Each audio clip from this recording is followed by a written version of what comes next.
सकळ विद्यांचे अधिकरण तेच बंधू श्री चरण श्री गुरूंचे ते नमस्कारुनी आता याल तरी यावे लागे अवघे माझ्या मागे मागे आजी देतो पोट घरी पुरे म्हणाल तू वरे.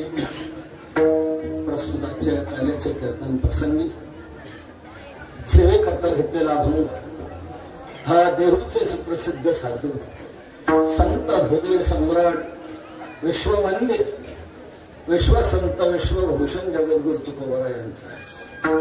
या अभंगातून भगवान हे गोपाळांना आश्वासन देत आहेत। आज हे आपलं काल्याचं कीर्तन आहे।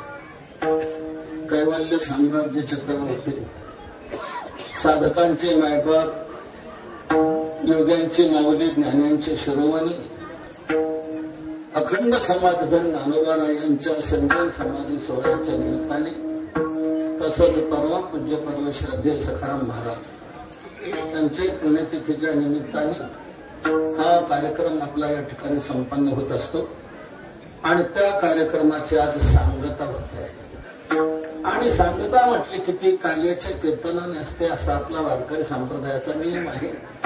मग जो आपण उत्सव करू त्याची सांगता काल्याच्या कीर्तन 3 दिवसाचा असो 5 दिवसाचा असो 7 दिवसाचा असो महिन्याचा असो का वर्षाचा असो त्याची सांगता पूर्णावती ही काल्याच्या कीर्तनाने होती। म्हणून आज अभंग हा मी सेवेकरता घेतलेला आहे।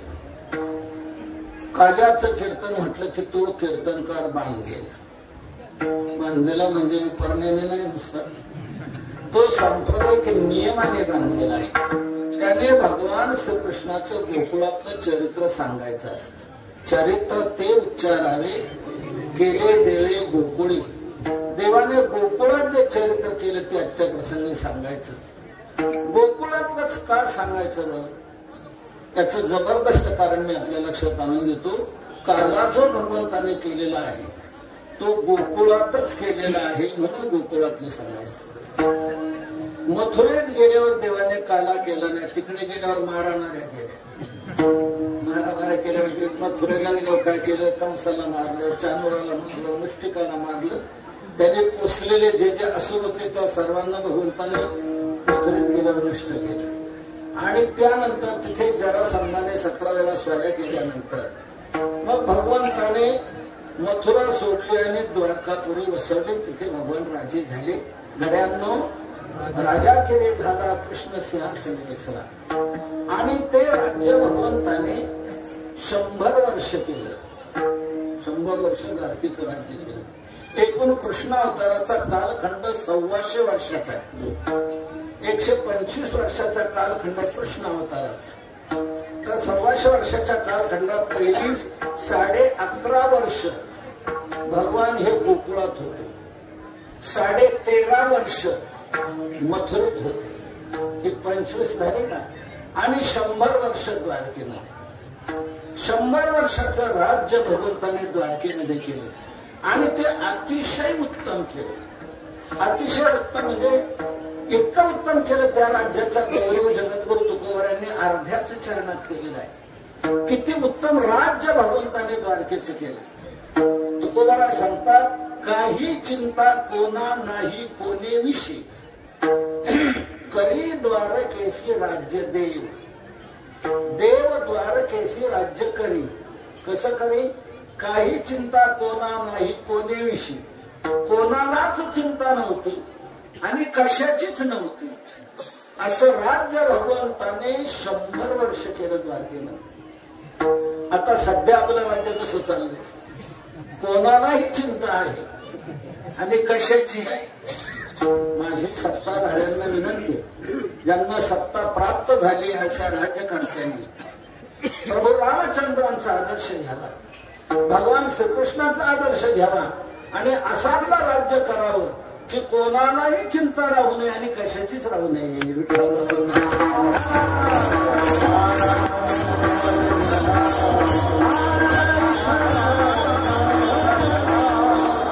तर असं राज्य भगवंताने 100 वर्ष द्वारकेत केलं। तर पहिला कालखंड गोकुळातला, दुसरा मथुरेतला आणि तिसरा द्वारकेत। या 3 कालखंडापैकी काला जो भगवंताने केलेला आहे तो फक्त गोकुळात केला, मथुरेत नाही की द्वारकेत नाही। तर तो का केला, कोणाबरोबर केला, देवाने त्याच्यातून काय साधवलं, त्यातलं काय रहस्य आहे? भगवंताने काल्याच्या माध्यमातून 2 महत्वाच्या गोष्टी घडवल्या। काल्याच्या माध्यमातून काय केलं, सर्वांच्या शिदोऱ्या एकत्र केल्या, सर्वांच्या शिदोऱ्या एकत्र केल्या, त्याच्या मुदा तयार केल्या आणि त्या सर्वांना सारख्या वाटल्या. काल्यातून ह्या दोन महत्वाच्या गोष्टी दिसून येतात, सर्वांचं एकत्रीकरण आणि सर्वांना समान वितरण. याचं नाव काला. म्हणून आज देशात याची गरज आहे. सर्वांना सारखं मिळणं आवश्यक आहे. एकाच परमेश्वराची तुम्ही आणि सर्व लेकरं आहोत, तेव्हा सर्वजण सुखी असायला पाहिजे की नाही. आपण आपल्या व्यवहारात बघा, आपली तर 2 मुलं असली तर दोन्ही बरी असेल तर आपल्याला वाटतं की नाही, काही एक चांगला असावा, एक कसाही राहावा, त्याचे कसे हाल व्हावेत असं वाटतं का नाही. तर दोन्ही मुलं आपली जशी सुखी असावी असं आपल्याला वाटतं, सारखं त्यांना असावं. म्हणून आपण इस्टेट तिथे वाटप करताना दोघांना 2 दुकानं, दोघांना 2 बंगले, दोघांना 2 गाड्या, सारखं आपण वाटप करतो की नाही, देतो की नाही. तसंच एका परमेश्वराची तुम्ही आणि सर्व लेकरं आहोत, तर आपण सर्वजण सुखी असायला पाहिजे की नाही, सर्वांना आनंद मिळायला पाहिजे. सर्वेत्र सुखिनः सन्तु सर्वे सन्तु निरामयाः सर्वे भद्राणि पश्यन्तु मा कश्चित् दुःखमाप्नुयात्. सर्वजण सुखी असावे ही संतांची मनीषा आहे, संतांची अपेक्षा आहे. सर्व सुखी आहे. म्हणून ज्ञानोबरांनी काय म्हटलं, अवघाच संसार सुखाचा करीन आनंदे भरीन राजपिंपरी. आनंदे भरीन तिन्ही लोक किंबहुना सर्व सुखी पूर्ण होऊनी तिही लोकी भजजो आदि पुरुखी अखंडित. संतांची ही मनीषा असते की सर्व सुखी असावे. मग सर्व सुखी असावे तर सर्वांना सारखं मिळेल तर सर्वजण सारखे सुखी होते. आणि काल्याच्या माध्यमातून देवाने हेच केलं, सर्वांचं एकत्रीकरण केलं आणि सर्वांना सारखं वाटप केलं, वितरण केलं. म्हणून आजही देशात जी विषमतेची भयानक दरी निर्माण झालेली आहे, ती विषमता जाऊन समता यावी, सर्वांना सारखं मिळावं, सर्व सुखी असावे. म्हणून काल्याचं हे जे भगवंताचं स्वरूप हे जर आपण ध्यानात घेतलं आणि आपल्या जीवनाची वाटचाल केली, सर्व मानवांनी एकमेकावर प्रेम केलं तर सर्व सुखी होते, सर्वांना आनंद मिळेल. म्हणून आपल्या संतांनी ही पद्धत घालून दिली. सप्ताहामध्ये 7 दिवस तुम्ही काहीही सांगा, म्हणजे तुम्हाला स्वातंत्र्य, तुम्ही नाम महात्म्य सांगा, तुम्ही संतांचं वर्णन करा, तुम्ही देवाचे प्रेमाचे भांडण करा, देवाची मागणीचे अभंग घ्या, करुणापर अभंग घ्या, कोणत्याही अभंगावर तो निरूपण करू शकतो. 7 दिवस. पण समारोप करायचा म्हटला की तो वर स्वतंत्र नाही, त्याच्या आवडीप्रमाणे लोकांच्या म्हणण्याप्रमाणे नाही. तर संतांनी लोकांना दंड घालून दिले, काल्याच्या माध्यमातून तुम्ही समारोप करा, काल्याच्या कीर्तनाने सांगता करा. म्हणून का काल्याच्या कीर्तनाने सांगता करायची, तर काल्यातून भगवंताने सर्वांना सारखं सुख दिलं आणि सर्वांना सारखं सुख देण्याकरता ही समता, एकता, अखंडता ही भगवंताने जशी निर्माण केली तशी आपण आपल्या या नाम सप्ताहातून ही एकता, समानता निर्माण करावी, सर्वांना सारखं सुख द्यावं. म्हणून काल्याच्या रूपाने भगवंताने जे घडवलं ते शेवटी सांगा आणि शेवटी जे आपण ऐकतो तोच पुढे करायला लागतो. आपण व्यवहारात म्हणतो काय सांगितलं तुझ्या ध्यानात अगोदर जाऊ, शेवटी मी तुला काय सांगितलं तेवढं ध्यानात घे आणि तू तसं आपलं चाल म्हणतो, तसं तू आपलं वाग म्हणतो. म्हणजे शेवटचं जे सांगितलेलं ते आपण ध्यानात ठेवायला सांगतो, त्याप्रमाणे करायला सांगतो. तसं काल्याच्या माध्यमातून भगवंतांनी सर्व गोपाळांना सारखं वितरण केलं, सर्वांना सारखं सुख दिलं. म्हणून तेच विचार आपल्या जीवनात आपण मानवावेत आणि सर्व सुखी होईल अशी आपल्या जीवनाची वाटचाल करावी, असे विचार बिंदवा. म्हणून काल्याच्या कीर्तनातूनच कार्यक्रमाची सांगता.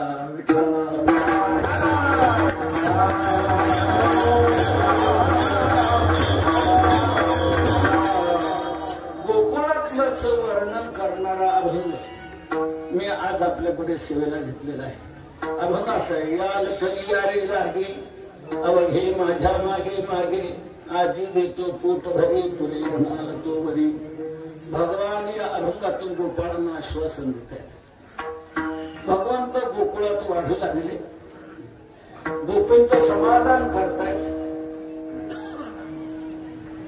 भगवंताला असं जाणवू लागलं की आपण इथे ज्या करता आलो त्या दुष्टांचा संहार करायचा आहे, भक्तांचं आपल्याला संरक्षण करायचं आहे आणि धर्माची संस्थापना करायची आहे. हा आपला 3 कलमी कार्यक्रम आहे.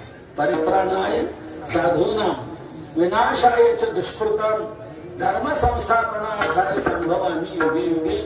म्हणून आपल्याला दुष्टांचं निर्दलन करायचं, कारण कंसाने भयानक बंड माजवलेला आहे, भयानक उपद्रव दिलेला आहे कंसाने, आणि त्याला संपवण्याकरता आपण इथे आलेलो आहे. कंसाने भयानक परिस्थिती निर्माण केली.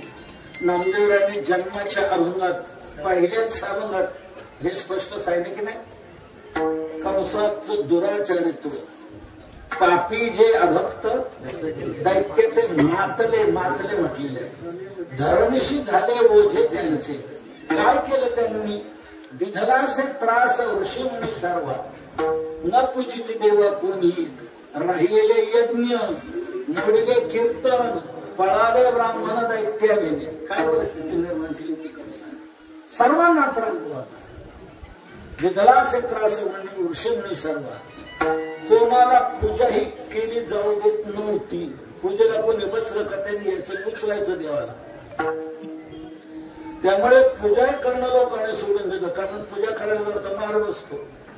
म्हणून न पूजिती देवा कोणी एक, राहिलेले यज्ञ करायला कोणी घेतलं तर त्या यज्ञात आणून टाकायचं. त्या यज्ञ कुंडात सर्वांना भयभीत. मोडीले कीर्तन देखील मोडून टाकलं त्यांनी.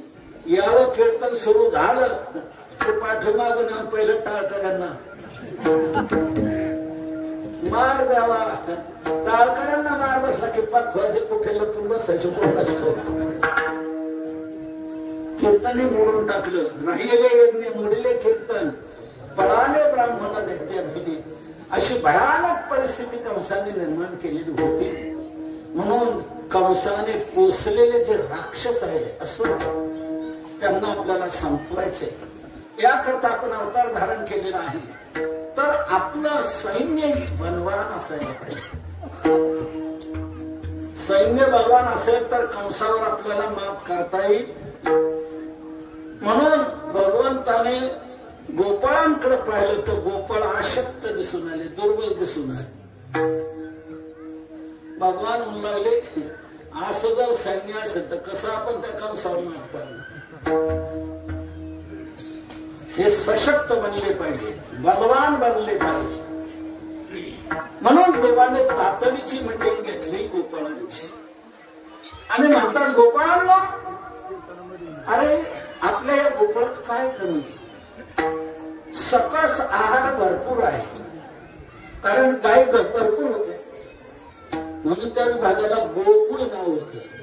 गोकुळ, गो म्हणजे गायी आणि कुल म्हणजे समूह. गायींचा समूह जिथे भरपूर आहे त्याला म्हणतात गोकुळ. गोकुळात खूप गायी होत्या, खूप. किती गायी होत्या मी तुम्हाला यादी देतो. यादी तुम्ही बेरजवडण्याचं काम करा. किती गाय होते गोकुळात? गोकुळात 9 नंद होते, 9 उपनंद होते, 6 वृषभानू होते, 2 वृषभानुवर होते आणि 1 नंदराज होते. हे जे मी नावं घेते ना, त्या काळातल्या पदव्या आहेत. पदव्या कसल्या पदव्या? कोणाकडे किती गायी असल्यानंतर त्याला काय म्हणावं अशा या पदव्या. जसं आपण नगरपालिकेत निवडून येणाऱ्याला काय म्हणतो?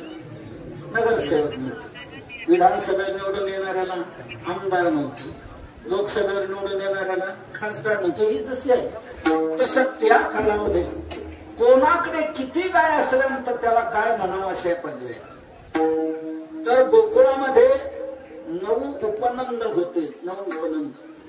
उपनंद कोणाला म्हटलं जात असे? 5 लाख गायीचा मालक तो उपनंद. ज्याच्याकडे 5 लाख गायी आहे. उपनंदश्च कथितः 5 लक्ष गवाम पती. गर्ग संहिता नावाच्या ग्रंथामध्ये गर्गमुनींनी ही यादी दिलेली गोकुळात किती गायी होते ते. तर उपनंद कोणाला म्हटलं जात असे? 5 लाख गायचा मालक तो उपनंद. आणि असे 5 लाख गायी असणारे उपनंद तिथे 9 होते. 9 5 45 लाख गायी या उपनंदांच्या झाल्या. 9 नंद होते. नंद कोणाला म्हटलं जात असे? 9 लाख गायीचा मालक तो नंद. नंद प्रोक्त सगोपालैर 9 लक्ष गवाम पती. 9 लक्ष गवाम पती नंद हा प्रोक्त. गर्ग संहिता ग्रंथात गर्गमुनी सांगतात 9 लाख गायचा मालक तो नंद. आणि असे 9 लाख गाय असणारे नंदही 9 होते. 9 81 लाख गायी ह्या नंदांच्या झाल्या. 6 वृषभानू होते. वृषभानू कोणाला म्हटलं जात असे? 10 लाख गायचा मालक तो वृषभानू. वृषभानुस उक्तो यो 10 लक्ष गवाम पती. 10 लक्ष गवाम पती 10 लाख गायचा मालक तो वृषभानू म्हटला जात होता. आणि असे 10 लाख गाय असणारे वृषभानू तिथे 6 होते. 6 10 60 लाख गायी त्या वृषभानूंच्या झाल्या. 2 वृषभानूवर होते. वृषभानूवर कोण? अर्धा कोटी गायी ज्याच्या घरी 50 लाख गायचा जो मालक तो वृषभानूवर म्हटला जात होतो. वृषभा कोट्यर धंतु गवाम यस्य वृषभानुवरस्तु 6 वृषभानुवर. तो वृषभानुवर कोण? कोट्यर्धम गवाम यस्य अर्धा कोटी गायी ज्याच्या तो वृषभानुवर म्हटला जात होता. आणि असे वृषभानुवर तिथे 2 होते. त्यांची नावे सांगितले सुचंद्र आणि द्रोण ही त्यांची नाव आहेत. एतादृशौ व्रजे द्वौतु सुचंद्र द्रोण एवच. त्या दोघांच्या 1 कोटी झाल्या का? आणि 1 नंदराज होते तिथे. नंदराज कोण? 1 कोटी गायचा जो मालक तो नंदराज. गवाम कोटीर गृहे यस्य नंदराज सैवही. 1 कोटी गायच्या घरी तो नंदराज. आणि असे नंदराज भगवान श्रीकृष्णाचे वडील होते. भगवंताच्या घरी 1 कोटी गाय होत्या. आमचे काय कीर्तनकार सांगतात भगवंताच्या घरी 9 लाख गाय होत्या. आणि त्याला प्रमाण सांगतात आई मी तुझा पुरता 1 गायी राखीतो 9 लाख. पण या प्रमाणाचा अर्थ काय? गायी राखीतो 9 लाख गायी आहेत 9 लाख असं नाही. गायी राखीतो 9 लाख. भगवंताच्या घरी 1 कोटी गाय होत्या. हजारो नोकर होते गाय सांभाळण्याकरता. पण काही गायी अशा चंचल होत्या त्या कोणालाच आठवायच्या नाही. त्या गोरख्याने येऊन सांगावं आम्ही काय गाय राखायला राहत नाही. तुम्ही ह्या गाय फार त्रास देतात. भगवान त्यांना म्हणायचे तुम्हाला जे आटपत नसते ते माझ्याकडे नेऊन सोडा. अशा न आटपणाऱ्या 9 लाख गाय भगवान एकटे सांभाळत होते. गायी राखीतून बाकी 91 लाख गाय सांभाळायला हजारो नोकर होते. तर इतक्या गायीच गाय तिथे गोकुळात भरपूर होत्या. किती झाल्या? तुम्हाला बिहारजवळ सांगितलं 3 कोटी 86 लाख झाल्या. 3 कोटी 86 लाख झाल्या. ह्या कोणाच्या झाल्या? कॅबिनेट दर्जाचे जे त्यांच्या उच्चस्तरीय लोकांच्याच झाल्या. बाकी खासदार आमदार जिल्हा परिषद सदस्य पंचायत समिती मेंबर ग्रामपंचायत सरपंच इतर किरकोळ लोकांच्या 1000 200 500 तरी गाय असते ते सामान्य प्रत्येकाच्या. इतक्या गायीच गाय तिथे भरपूर होत्या. म्हणून त्या भागाला गोकुळ ही संज्ञा होती. गोकुळ असं म्हटलं जातं. भरपूर गायीच गाय. आजही वाक्प्रचारात बोली भाषेमध्ये आपण गोकुळ शब्द वापरतो. बोलता बोलता केव्हा वापरतो? आधिक्य सांगायचं असलं का गोकुळ शब्द आपण वाक्प्रचारात बोली भाषेत वापरतो. घर गोकुळ घर गोकुळात गोकुळासारखं भरले म्हणतो की नाही, घर गोकुळासारखं भरले म्हणतो केव्हा घरात एकही पोरग नसल्यावर, त्यावेळेला म्हणतो का घर गोकुळासारखं भरले. नाही, भरपूर असलं 2-4 त्रिकोण लागले म्हणा, भरपूर असल्यावर अधिक्य असल्यावर गोकुळ शब्द आपण वापरतो. घर गोकुळासारखं भरल्यावर म्हणजे गाईच गाई तिथे भरपूर होत्या. म्हणून आता इतक्या गाई त्यापैकी निम्म्या तरी दूध देणारे असतील की नाही, 1/4 तरी असतील की नाही. मग दूध इतकं, दही तूप लोण्याला काही कमतरता असेल का? मग सकस आहार जर इतका भरपूर आहे तर गोपाळ सशक्त असायला पाहिजेत की नाही. पण गोपाळ उद्बत्ती पाहिजे, अशक्त दुर्बल असे दिसून आले. भगवंताने विचार केला की याकरता काहीतरी आपण पावलं उचलली पाहिजे. भगवंताने तातडीची त्यांची मिटिंग घेतली. गोपाळांनो, आपल्या इथे सकस आहार भरपूर आहे, तुम्ही सशक्त का नाही? तुमच्या आधारावर मला अनेक बलाढ्य राक्षसांचा संहार करायचा आहे. कंसावर आपल्याला नाथ करायचा आहे, कंसाला संपवायचं आहे. म्हणून तुम्ही सशक्त बलवान असायला पाहिजे. सकस आहार आपल्या इथे भरपूर आहे, तुम्ही सशक्त का नाही? गोपाळ म्हणले, होऊच कसे काय सशक्त? सकस आहार येतो पण आम्हाला मिळेल तर ना, तुम्हाला मिळत नाही. नाही मग हा माल जातो कुठं? निर्यात होते. कुठे निर्यात होते? म्हणजे मथुरेला जातो माल विकायला. सर्व माल मथुरेला विकायला जातो. असं म्हटल्यानंतर भगवान म्हणतात, हा तर दुहेरी धोका झाला माझ्या राज्याला. तुम्हाला न मिळणं हा पहिला धोका की त्यामुळे तुम्ही अशक्त दुर्बल राहिला. आणि मथुरेच्या बाजाराला विकायला जातो हा महान धोका. महान धोका कसा? मथुरेला कोण आहेत? कंसाचे लोक, दुष्ट. आणि तेच होतात आपला माल खाऊन पुष्ट. माल आपला खातात ते, बलवान होतात ते. म्हणजे पर्यायाने आपणच आपल्या शत्रूला बलवान करतोय. शत्रू बलवान होतो आणि आपण दुर्बल अशक्त होतोय. म्हणजे हा धोका आहे मोठा. वेळीच लक्ष घातलं पाहिजे. म्हणून भगवंताने निर्णय घेतला, तुम्हाला मिळत नाही, मथुरेच्या बाजाराला विकायला जातो ना. लगेच भगवान राजे होते. वट हुकूम काढला आणि राज्यबंदी घोषित केली. राज्यबंदी लागू केली. कोणी दही तुकडोनी मथुरेच्या बाजाराला विकायला न्यायचं नाही, बंदी घातली. पण एक लक्षात घ्या, ज्याच्यावर बंदी घातली जाते त्याचं काय होतं आपल्याला माहिती. बंदी घातली का चोरट्या मारण्याला सुरुवात झाली. पुढच्या दाराने नाही, मागच्या दाराने माल सप्लाय होत राहतो. रात्री अपरात्री माल जाऊ लागला होता. 6 महिने झाले फरक नाही गोपाळांच्या तब्येतीत. भगवान म्हणतात, अरे 6 महिने झाले राज्यबंदी लागू करून तुम्ही बलवान का नाही, सकस का नाही, सशक्त का नाही? म्हणे देवा, तुम्ही राज्यबंदी लागू केली पण ती कागदोपत्री आहे, अंमलबजावणी नाही. बऱ्याच घोषणावर होतात, त्या कागदावरही येतात. तसा GRही निघतो. त्या GR प्रमाणे अर्थसंकल्पीय अधिवेशनात त्याच्यावर निधी टाकला जातो. पण तो टाकलेला निधी कुठं जातो हे माझ्यापेक्षा तुम्हाला जास्त सांगता येईल. तळागाळापर्यंतच्या योजना आहेत, केंद्र सरकारच्या, राज्य सरकारच्या, सर्वांपर्यंतच्या योजना आहेत. आणि सर्वांवर त्याप्रमाणे अर्थसंकल्पात निधी टाकला जातो. पण तिथे तो दिसून येत नाही, त्याची फलश्रुती दिसत नाही. कुठेही जातो. गोपाळांनो, काय होते म्हणजे रात्री अपरात्री माल जातो आहे, मिळतच नाही आम्हाला. कसे बलवान म्हणा. ठीक आहे, देवाने विचार केला, आता आपण धाडसी निर्णय घेतला पाहिजे. आणि धाडसी निर्णय असा घेतला की लेव्हीद्वारा सक्तीची वसुली.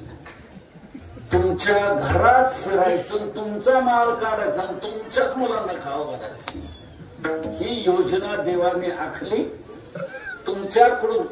एक लक्षात घ्या, पालकाचं कर्तव्य आहे पाल्याचं पोषण करणं. पाल्याच्या पोषणाची जबाबदारी पालकाची आहे. आणि पालक जर ती जबाबदारी पार पाडत नसेल, आपल्या पाल्याचं चांगल्या प्रकारे पोषण करत नसेल, तर पर्यायाने ती शासनाची जबाबदारी येते.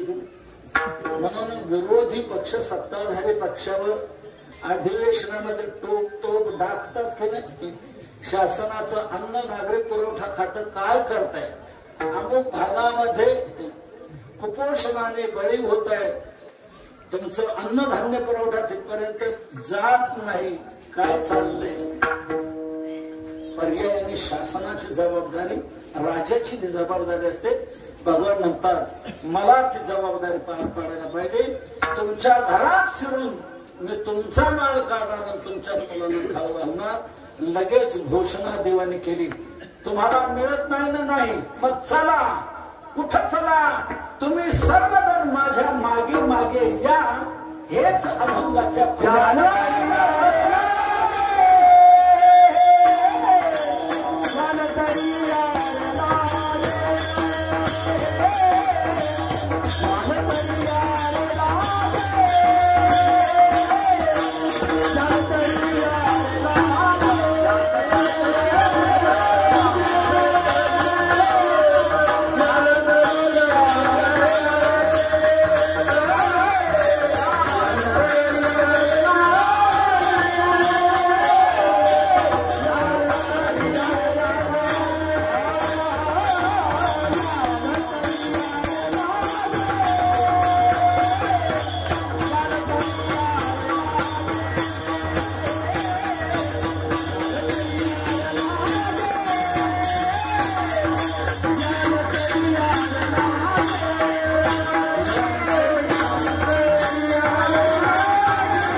म्हणून चौकात शासनाने सिग्नल बसवले.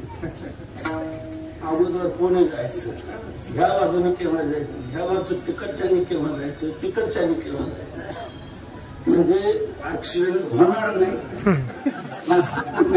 नाही, सर्वच बाहेर पडेल.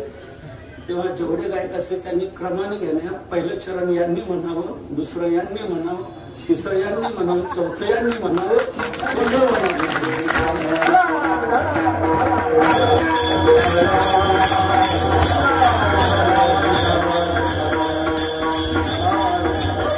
भगवंताने घोषित केलं, सांगितलं तुम्ही सर्वजण माझ्या मागे मागे या. चला बरं, यायचं का तुम्हाला? नाही मिळत ना तुम्हाला, याल तरी या, यायचं असेल तर या. कोणी यायचं देवा? कोणी?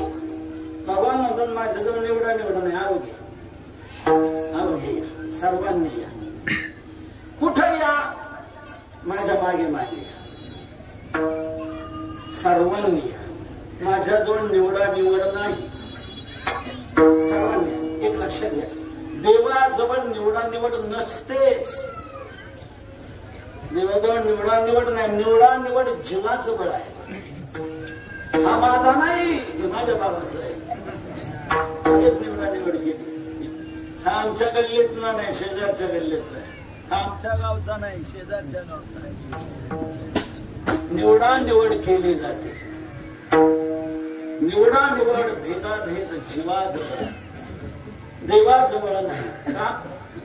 सर्व त्यानेच निर्माण केलेलं आहे. जेणे हे विश्व निर्मिले, महर्षी देवा संस्थापिले की स्वर्गाचे धरले सत्ता मात्र आपले. आंधळ्या पांगळ्याचा एक विठोबा दाता प्रसवला विश्व तोच. त्यांनीच सर्व विश्व निर्माण केलेले आहे. म्हणून सर्व त्याचेच आहे. त्याला हा आमका माझा नाही असं म्हणता येणार. आणि तो जर हा माझा नाही असं म्हणत तर मग तो देव राहणार नाही, तो जीव ठरेल. आपण वकिलामार्फत सरळ त्याला नोटीस देऊ, तू हा माझा नाही म्हणतो ना, मग आम्ही म्हणतो तू देव नाही म्हणत. त्याचे सर्व आहे, हे माझ्याची केलं आहे. या कारणे मी पिता मत ब्रह्म हे माता अपत्य पंडू सुद्धा जगडंबर, सर्व जगडंबर माझा अपत्य आहे. म्हणून हा माझा नाही असं म्हणता येणार नाही. आणि तो नाही म्हणू लागला तर तो मग देव राहणार नाही, तो जीव आहे. जीव निवडा निवड करतो, देव नाही. देव निवडा निवड करू लागला तर तो देव राहणार नाही, जीव ठरेल. आता मी महत्वाचं उलट सांगतोय की तुम्हाला, जीव निवडा निवड करत असतो ना, पण जो जीव निवडा निवड करणार नाही तो जीवही जीव राहणार नाही, तो जीव देव ठरेल. जो निवडा निवड करणार नाही, सर्वांना जो माझा म्हणेल, सर्वांना जो आत्मा म्हणेल आणि सर्वांवर जो सारखं प्रेम करेल, तो जीव जीव नाही, तो जीव देव आहे. देव जे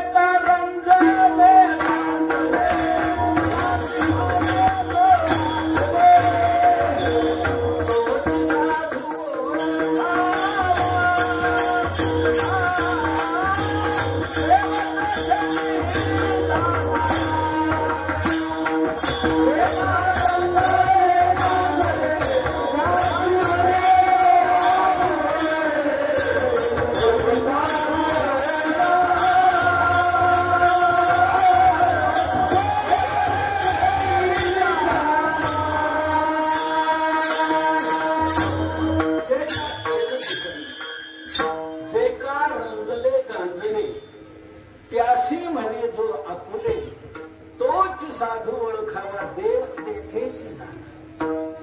ज्यासी अपंगिता नाही त्यासी घरी जवळ दे. दया करणे जे पुत्रासी त्याची दासाने दासी. जो सर्वांवर समान प्रेम करतो, सर्वांना आपलं म्हणतो, तो जीव तुकोबरा म्हणतो. त्याला जीव नाही म्हणायचं, त्याला देव म्हणायचं. देव तेथेच जाणार. तुका म्हणे सांगू किती, तोची भगवंताची मुक्ती. म्हणून देवाजवळ निवडा निवड नसते, निवडा निवड जीवाजवळ असते. देव म्हणतात माझ्याजवळ निवडा निवड नाही, अवघे घ्या, अवघे अवघे माझ्या मागे मागे. सर्वांनी या, कुठे या, माझ्या मागे मागे या. माझ्या पुढे जाण्याचा प्रयत्न करू नका. जीवाने देवाच्या पुढे जाण्याचा प्रयत्न करू नये. जीवाने देवाच्या मागे जा. का मागे जावं त्याचं कारण सांगतो.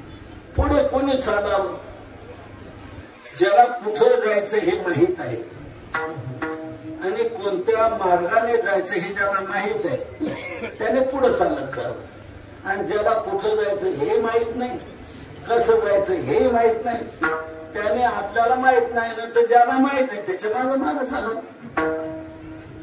म्हणून पुढे त्याने चालावं ज्याला कुठं जायचं माहित आहे, कसं जायचं माहित. देवाला कुठं जायचं हे माहित आहे, कसं जायचं हे माहित आहे. म्हणून देवाने पुढे चालायचं. आणि जीवाला माहित नाही कुठे जायचं कसं जायचं, म्हणून जीवाने देवाच्या मागे जा.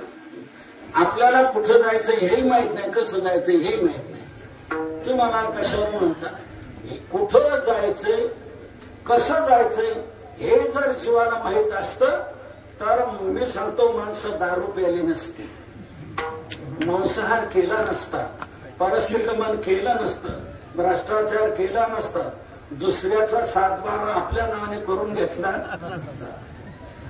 वाईट काही केलंच नसतं, चांगलंच केलं असतं.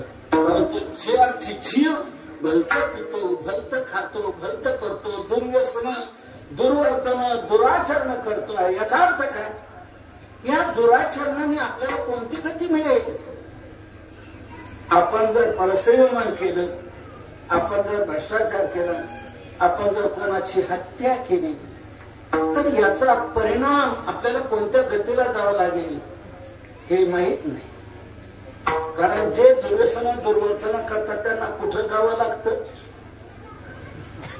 नरकाला जावं लागतं, की नाही? नरकात जाणे तरी पापे आचरण, पापाचं आचरण केलं की त्याला नरकाला जावं लागत असतं.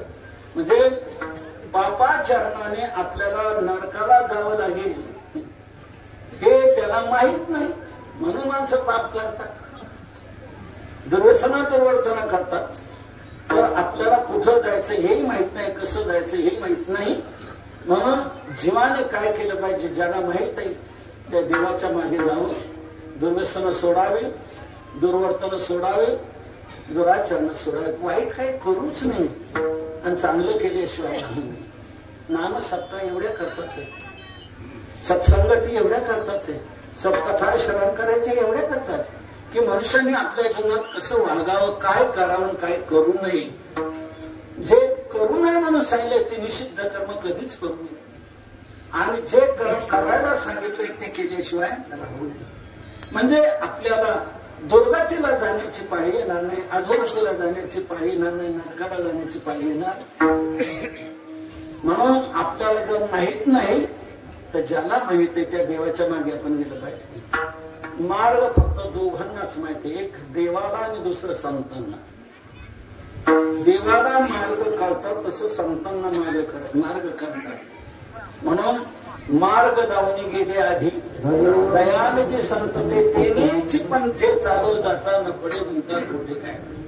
मार्ग देवाविना नदिसे अनिका चतुर होतो का बहुत जड. म्हणून देवाला मार्ग माहिती आणि संतांना मार्ग माहिती. म्हणून जीवाने एक देवाच्या मागे जावं आणि दुसरं संतांच्या मागे जावं, इतर जीवाच्या कोणाच्याही मागे जाऊ नये. भगवान म्हणतात माझ्या मागे मागे या, अवघे माझ्या मागे मागे. आणखी एक महत्वाचा शब्द वापरलाय तुकोबारांनी, याल तरी या रे लागे म्हटले, लागे या. माझ्या मागे मागे या पण लागे या. लागे या म्हणजे जोडून चला, मला लागून चला. जसं पालखीच्या रस्त्याने चोपदार आपल्याला म्हणतो की नाही, लागून चला लागून चला. किती अंतर पडले, पुढचे कुठे गेले, तुम्ही कुठे, लागून चला म्हणतो की नाही. लागून चालण्या म्हणतो असं. लागून जर चालणार नाही तर मध्ये अंतर पडतं, आणि मध्ये अंतर पडलं की बाजूने चालणारे मोकार मध्ये शिरतात, आणि ते बाजूने चालणारे मोकार मध्ये शिरले का मागच्या ना पुढच्या कुठे गेले काहीच कळत नाही. म्हणून पालखीच्या मागच्या बिंबींची जी वार्ताहत आहे ती यामुळे आहे. तर लागून चला, लागून चला म्हणण्याचा आणखी दुसरा भाव असा, भगवान म्हणतात माझ्या मागे मागे या. पण अडचण अशी असते, ज्याला पुढे चालायची सवय झालेली आहे त्याला कोणाच्या मागे चालायचं म्हटलं का जीवावर. ज्याला पुढे चालायची सवय झालेली आहे त्याला जर म्हटलं तू थांब जरा, 10 वर्ष होता ना तू, आता थांब जरा, बागच्या तरुणांना संधी द्या, आता तुम्ही जरा थांबा. अगर सांगितलं तर तो पुढे चालणारा त्याला मागे चालावं वाटत नाही, आणि मागे घातलाच त्याला तर तो मागे नीट चालत नाही. मागे राहून काय करतो हे तुम्हाला आता कळलं माहिती तुम्हाला. म्हणून भगवान म्हणतात मागे मागे या पण लागे या. मला जोडून चला, मला जोडून तुम्ही चालल्यानंतर तुम्हाला विपरीत बुद्धी सुचणार नाही. म्हणून लागून चला, या जरी या रे लागे, अवघे माझ्या मागे मागे. सर्वजण माझ्या मागे मागे या, लागे या. असं सांगितल्यानंतर सर्वांना खूप आनंद झाला. भगवान आपल्याला सर्वांना घेतायत बरोबर आणि चला म्हणतायत. आनंद झाला. लगेच चालायला लागले, पण एक त्यांच्या तर्कतीर्थ गोपाळ होता. तर्कतीर्थ गोपाळाच्या डोक्यात असा तर्क शिरला की हा चला म्हणतोय, आपण याच्या मागे चाललो. याच्या मागे चालण्यात नक्की मिळेल कशावरून? मग याकरता एक केलं पाहिजे आपण, काय त्याच्याकडून आश्वासन घ्यावं आणि मग त्याच्या मागे जावं. आश्वासन मिळालं कि मग आपल्याला खात्री येते की नक्की मिळणार आश्वासन. आणि जरी नाही मिळालं तरी म्हणता येतं, आपल्याला बोलता येतं. तुम्ही त्यावेळेला प्रचाराला आला होताना असे म्हटलं होतं की तुमच्या गावाला मी हॉस्पिटल देतो, तुमच्या गावाला मी कॉलेज देतो, तुमच्या रस्त्याचं काम, असं आश्वासन दिलेलं असलं की आपल्याला बोलता येतं. म्हणून त्याच्या मागे चला, मागे जाण्याला माझा विरोध नाही, पण आश्वासन घ्या आणि मग मागे चला. म्हणजे आपल्याला बोलता तरी येईल आणि मिळालंही. सगळ्यांना ते म्हणणं पटलं, सगळे थांबले. भगवान म्हणतात का रे, निघाले होते ना तुम्ही सर्वजण माझ्या मागे मागे, आता थांबलात का? थांबलात का म्हटल्यानंतर सगळे गोपाळ त्याच्याकडे पाहू लागले. तर कधी थांबले, हे दे उत्तर, आता दे, बोल, तू आम्हाला थांबवलं नाही, बोल दे. सगळे त्याच्याकडे पाहू लागल्यानंतर देवाच्या लक्षात आलं, ज्या अर्थी सगळे याच्याकडे पाहतात त्या अर्थी यांचा पुढारी हा दिसतो.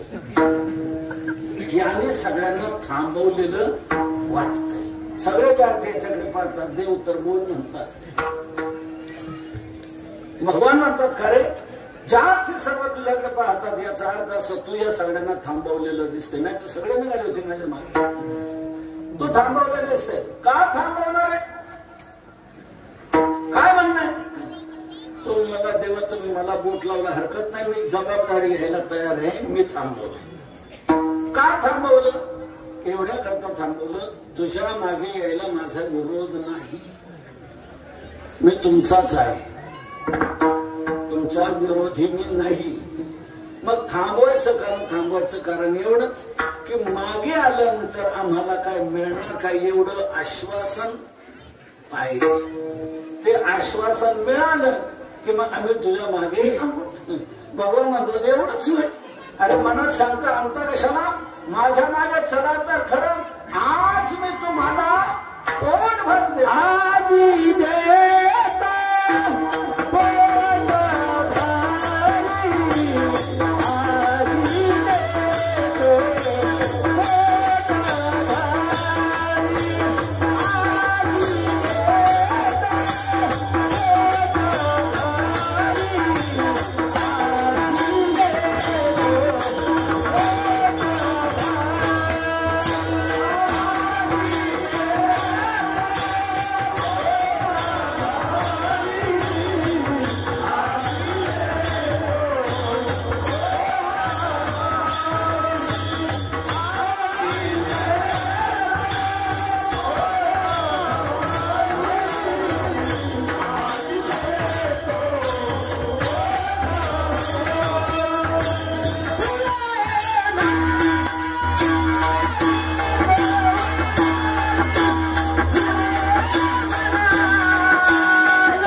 मनात शंका आणू नका, माझ्या मागे चला तर खरं. आजी देतो पोट भर. आज मी तुम्हाला पोट भर देतो, पोट भर. खरंच हो, खरंच नक्की. अरे पुरे म्हणाल तो, अरे मग काय राहील. तुम्ही पुरे म्हणाल तोपर्यंत देणार. पोट भर देतो म्हटल्यानंतर पुन्हा पुरे म्हणाल तो असं म्हणायचं काय करायचं. पोट भर देतो म्हटल्यानंतर प्रश्न घेतला, पुन्हा पुरे म्हणाल तोवर असं म्हणण्याचं काय कारण. याचं कारण असं आहे, पोट भरल्यानंतरही इच्छा शिल्लक राहते. तिकडं 3-3 वाड्या झाल्या आणि इकडं फक्त एकच. आणखी एक तरी वाडी बुंदीची यायला पाहिजे, तिकडे 3-3 झाल्या. अरे मग पोट भरलं नाही का. तसं पोट भरलं वरण भात खाऊन, पण बुंदीची एक वाडी यायला पाहिजे होती. म्हणजे पोट भरूनही एका वाडीची इच्छा शिल्लक राहिली की नाही. भगवान म्हणतात ती इच्छा शिल्लक राहू देणार नाही. बुंदीची बातमी तुमच्याकडे किती वाढू बोला. पुरे पुरे पुरे म्हणेपर्यंत देणार. मग काय हरकत. पुरे म्हणाल तो भरी देतो. तुम्ही पुरे म्हणाल तोपर्यंत मी देत राहणार. मग काळजी करण्याचं काय कारण आहे. आधी देतो पोट भरी, पुरे म्हणाल तो भरी, असं भगवंताने सांगितल्यानंतर सगळ्यांना आनंद झाला. आश्वासन मिळालं, प्रश्न सुटला, जायला सगळे तयार झाले. मग काय घोषणाबाजी सुरू झाली. भगवान श्री कृष्णचंद्र की जय. आप आगे बढ़ो, हम तुम्हारे. घोषणाबाजी सुरू झाल्यानंतर देवाने विचार केले की आता नवीन आपत निर्माण झाली. मी यांना पोट भर देणार, पुरे म्हणेपर्यंत देणार. म्हणजे काय माझ्या घरचं देणार आहे, यांच्याच घरचा माल काढणार आणि यांना देणार. चोरी करायची, त्या घरात जायचं, त्यांच्या घरचा माल काढायचा निर्णय द्यायचा. आणि जर हे घोषणाबाजी देऊ लागली तर चोरी कशी काय होऊ शकेल आणि कसं काय आपल्याला या आश्वासनाची पूर्तता करता येईल. म्हणून भगवान म्हणतात हे पारेगडांना तुम्ही घोषणाबाजी सुरू केली, मी तुम्हाला पोटभर देतो, पुरे म्हणेपर्यंत देतो खरं, पण तुम्ही 2 नियमांचं पालन केलं तर देणार. म्हणजे कोणते 2 नियम. तर ते 2 नियम भगवान अभंगाच्या 3ऱ्या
पण तुम्ही 2 नियमांचं पालन केलं तर. कोणते 2 नियम. हळूहळू चाला. हळूहळू चालायचं. पावलाचा आवाज होता कामा नये, कोणाला समजता कामा नये, घरातल्या त्या गोपी जागे होता कामा नाही. आपल्याला चोरी करायची, माळ काढायचा आणि खाऊ घालायचं आहे. मग तिथे गडबड गोंधळ करून हे शक्य होईल का. त्या जागेवर होता कामानं पावलाचा आवाज काही माणसं आली का जमीनच हादरते दन असं चालतात घरातल्या लोकांना कळतं मग असे आले तर पावलाचा आवाज होता कामाने हळूहळू पावलं टाकत चला कळता कामाने आणि तोंड बंद कोणी कोणाशी न बोला गप्पम चुप्प कोणी त्या गोपी जागे होता कामा नये म्हणजे आपल्याला हा कार्यक्रम पार पाडता येईल पोटभर मी देणार पुरे म्हणेपर्यंत मिळणार मग काय हरकत आहे आजी देतो पोटी भरी पुरे म्हणाल तो बरी असं सांगितल्यानंतर तो तर्कंतर गोपाळ म्हणलेला काय खरं दिसत नाही याच्या मागे जाण्यात मग आम्हाला वाटलं हा याच्या घरचं देणार हा चोऱ्या करून देणार आता चोरी यशस्वी होईल कशावरून नाही यशस्वी झाली तर उपाशी मागण्याची पाळी मग काय करायचं याच्या मागे जाऊ नये हा निर्णय घ्यावा तर ते ठीक नाही का याच्या मागे जर आपण गेलो नाही तर आपलं प्रकरण कुठं हा हाणून पाडेल सांगता येणार नाही मग त्याच्या मागे तर जावंच लागतं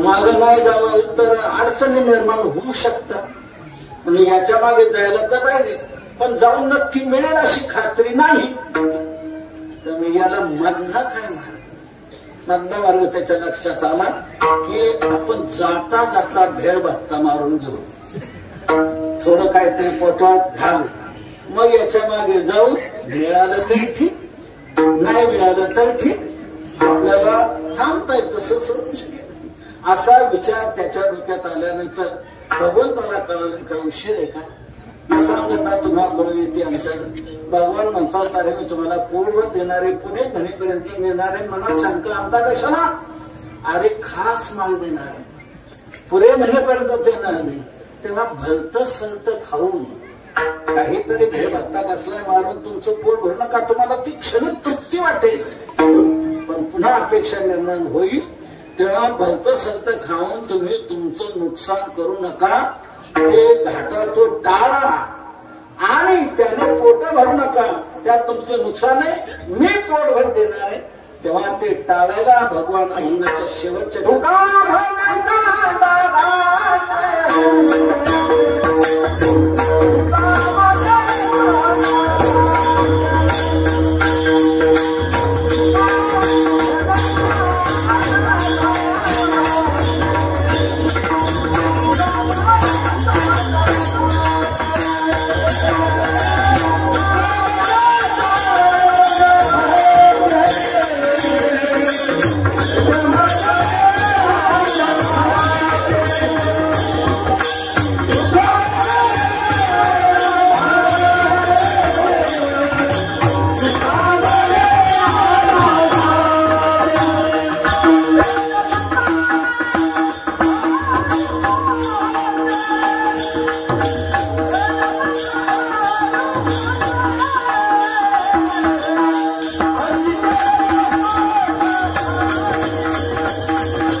तेने पोटे भरू नका त्यात घट आहे नुकसान आहे तुमची ते टाका मनात आणूच नका भलत सध्या त्याने क्षणिक तुम्हाला तृप्त वाटेल पण पुढे भगवान निर्माण होईल पुन्हा अपेक्षा आहे त्याने तुमचं पोट भरू नका माझ्यावर विश्वास ठेवा आजी देतो पोट भरी पुरे म्हणाल तो वरी. याप्रमाणे अभंगाचा भाव झाला. एक संप्रदायपूर्वक मोठ्या प्रेमाने भगवंताचं भजन करा. भगवान हाच सर्वांना पोटभर देऊ शकतो. तो सर्वांना देणार आहे. सगळं जीवनचा तरी तो सांभाळ. तुझं मोकळी जायचं नाही. जो सर्वांचा सांभाळ करणार आहे तो भक्तांचा करणार आहे. नक्कीच करणार. जो सर्वांचा सांभाळ करतो. नाथ महाराजांनी हरिपाठातच म्हटलं सगळं जीवांचा तो सांभाळ. तुझं मोकळलेलं ऐसे नाही का. तो तर त्याचं भजन करतो. आवडीने भावे हरिनाम बेसी. तुझी चिंता त्याशी सर्व आहे. नको खेळ करू कोणत्या गोष्टीचा पती लक्ष्मीचा ज्ञान तसे सगळ्या जीवांचा करीतो सांभाळ. तुझं मोकळलेलं ऐसे नाही. म्हणून सर्वांचा सांभाळ म्हणून त्याचं नाव विश्वंभर. विश्वंभर नाव विश्वाचं भरण पोषण करतो म्हणून विश्वंभर आहे. म्हणून सर्वांचा सांभाळ करणार नाही. तो भक्ताचा करणार नाही. एक साधा युक्तिवाद मी तुमच्याकडे. शहाणा बाप जो आहे तो आपले आबरू जाऊ नये म्हणून नालायक पोरालाही खाऊ पिऊ घालतो. एखादा उडाण टप्पू असतो. काम धंदा न करणार नुसता पोळासारखा हिंडतोय. शेतात जात नाही. दुकान पाहत नाही. गाई गोळ पाहत नाही. काहीच करत नाही. नुसतं बापाला सगळं हा लोकांकडे हात पसरत. लोकांना म्हणतो लोक काय म्हणतील आपल्याला. आणि इतकी इष्टे पेटून दिलं तर महिनाभर जाता बघायचं नाही. एवढी संपत्ती. मुलाची काय दुर्दशा. त्याच्याकडे हात पसरते. भेट मागते. मुला ही दुर्दशा काय. तेव्हा हा बाप विचार करतो हा आपले आबरू घालवणार याच्या त्याच्यापुढे हात पसरतो. तेव्हा बाप तेव्हा म्हणतो घरात मार. नको शाळेत जाऊ. नको दुकानात जाऊ. नको शेतात जाऊ. नको गाडी करू. नको काय करू. पण कुठे बाहेर जाऊ नको. कोण आपले हात पसरू नको. तुला पोसायला मी भक्कम आहे. पण इथे घरात मार. असा कामधंदा न करणारा नालायक मुलगा त्याला तो बाप सांभाळतो. मग तोच बाप दररोजचा दुकानाचा गल्ला 5 लाखाचा जसाच्या तसा हातात आणून देणारा जो आज्ञाधारक मुलगा आहे त्याला सांभाळेल की जरूर सांभाळणार. तो कामधंदा न करणाऱ्या नालायकाला सांभाळतो. तो कामधंदा करणाऱ्या आज्ञाधारकाला सांभाळणार नाही का. तसंच देवाला मानत नाहीत अशा वेळेला त्यांचा देवच करतोय. मग ते देवाला म्हणतात देवाची भक्ती करतात त्यांचा करणार नाही का. म्हणून भगवान म्हणतात गोपाळाने चिंता करू नका. माझ्या मागे या. मी तुम्हाला पोटभर देणार. पुरे महिनेपर्यंत देणार. असं भगवान सर्वांचं रक्षण करणार आहे. सर्वांना पोटभर पूर्ण तृप्ती होईल असं देणारा तो आहे. आपण त्याच्या मागे जावं की निश्चित आपल्यालाही आपली भूक थांबून आपल्याही पूर्णता प्राप्त होईल. म्हणूनच नाम सप्ताह आहे. म्हणूनच कीर्तन आहे. म्हणूनच भागवत कथा आहे. म्हणूनच सर्व ग्रंथांचं वाचन पठण आहे की जीवाने इतरांच्या मागे जाऊ नये. देवाच्या मागे जावं. त्याप्रमाणे अभंगाचा भाव आपला झालेला. एक वेळ मोठ्या प्रमाणात भगवंताचं भजन करा. हाताने टाळ्याने मुखाने नामस्मरण. गोकुळातली मार्मिक लीला सांगणार आहे की आपल्या जीवनात घेण्यासारखं भगवान कृष्णाच्या बालचरित्रातून काय घ्यायचं आपल्याला. एक मार्मिक लीला सांगणार आहे.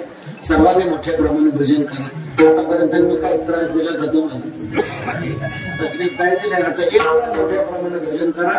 एक मार्मिक लीला सांगणारे आपल्या जीवनात घेण्यासारखी. आणि मग आपली सेवा सांगतो. देवा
गायलेले आहेत ते बालक्रीडेच्या तुकोबारांचे हे जवळजवळ 100 तुकोबारांचे बालक्रीडेचे. त्या बालक्रीडेच्या भगवंताच्या बालक्रीडा गोकुळातल्या लीला सर्व गायलेले आहेत. तुकोबाराय पहिल्याच अभंगात देवाला विनंती करतात, देवा पण आद्यदेव आहात, तुम्ही जगाचे जीव आहात, तेव्हा हे केशवा माझी एक विनंती ऐका, माझी वाणी तुमच्या गुणांचं नामाचं वर्णन करू शकेल असं काही प्रेम द्या, ऐसे देई प्रेम काही काळा. आणि मग भगवंताच्या बाललीला सांगायला प्रारंभ केलेला आहे. त्या आपण नेहमी ऐकतो. मी जास्त सांगून आपला वेळ घेणार नाही. भगवंताने पुतणेला मारलं, महाबळ गटाची फटफटी केली, कागासूर, बगासूर, विठासूर, शक्तासूर, उत्कचासूर, प्रलंबासूर, असुरासूर, अरिष्टासूर अनेक राक्षसांना भगवंताने संपवलं. गोपींना वेगवेगळ्या प्रकारे आनंद दिला, वेगवेगळ्या लीलाही दिले. त्याप्रमाणे दाढी विणीची गाठ बांधली, ती देवाने कशी सोडली, काय काय केलं, ह्या सर्व लीला आपण नेहमी ऐकतात. म्हणून मला त्या सांगत बसायचं नाही. मला एक मार्मिक लीला सांगायची आपल्याला. आपल्या जीवनात घेण्यासाठी कालेच्या कीर्तनातून पण आपण काय घेणार नेमकं आणि आपल्या जीवनाची कशी वाटचाल करणार, या प्रकारे भगवंताची मार्मिक लीला मी गोकुळातली आपल्याला सांगणार आहे आणि सेवा संपवणार आहे. भगवंताने सगळ्या गोकुळांना काय सांगितलं, चला माझ्या मागे मागे या, आज मी तुम्हाला पोटभर देतो, आजी देतो पोटभर, असं भगवंताने सर्वांना आश्वासन दिलं. सर्व भगवंताच्या मागे आले आणि एका घरी गेले. भगवान कोणत्या घरी जात होते माहितीये का? कोणत्याही घरी भगवान जात नव्हते. जी गोपी मनोमन प्रार्थना करत असे की देवा आज तुम्ही आमच्या घरी या आणि दहीदूध तूप लोणी खा, आज मेरे अंगना में आवो घनश्याम, प्यारे आवो गोपाल, दर्शन की प्यासी गुजरिया शाम, अंगना में आओ मेरे माखन को खाऊ, देव माझ्या अंगणात या, माझ्या घरी आणि लोणी खा. अशी जी गोपी मनोमन देवाची प्रार्थना करत असे त्याच गोपीच्या घरी भगवान जात असत. याचा अर्थ असा, भगवंताच्या चोरीला चोरी म्हणता येणार नाही का? निमंत्रणानुसार जर येणं आहे तर निमंत्रणानुसार आलेल्याला आपल्याला चोर म्हणता येईल का?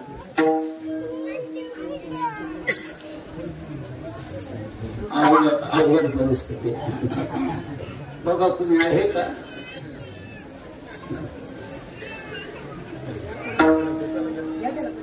निमंत्रणानुसार आपल्या इथे जर कोणी आला, हे कार्य चोरा, काय इथे आला, चोर कोणाला म्हणतात?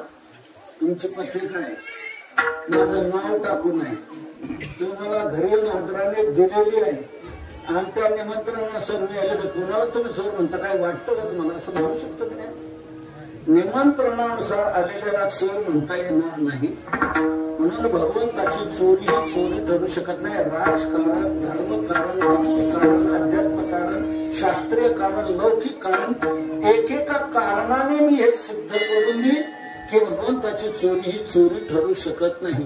एकेका कारणावर एक कीर्तन होऊ शकतं. असे भगवंताचे त्याला काय कमी होतं? चोरी करायचं काय कारण?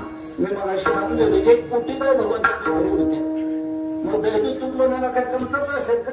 त्यांच्या घरी जाऊन चोरायची काय गरज आहे त्याला?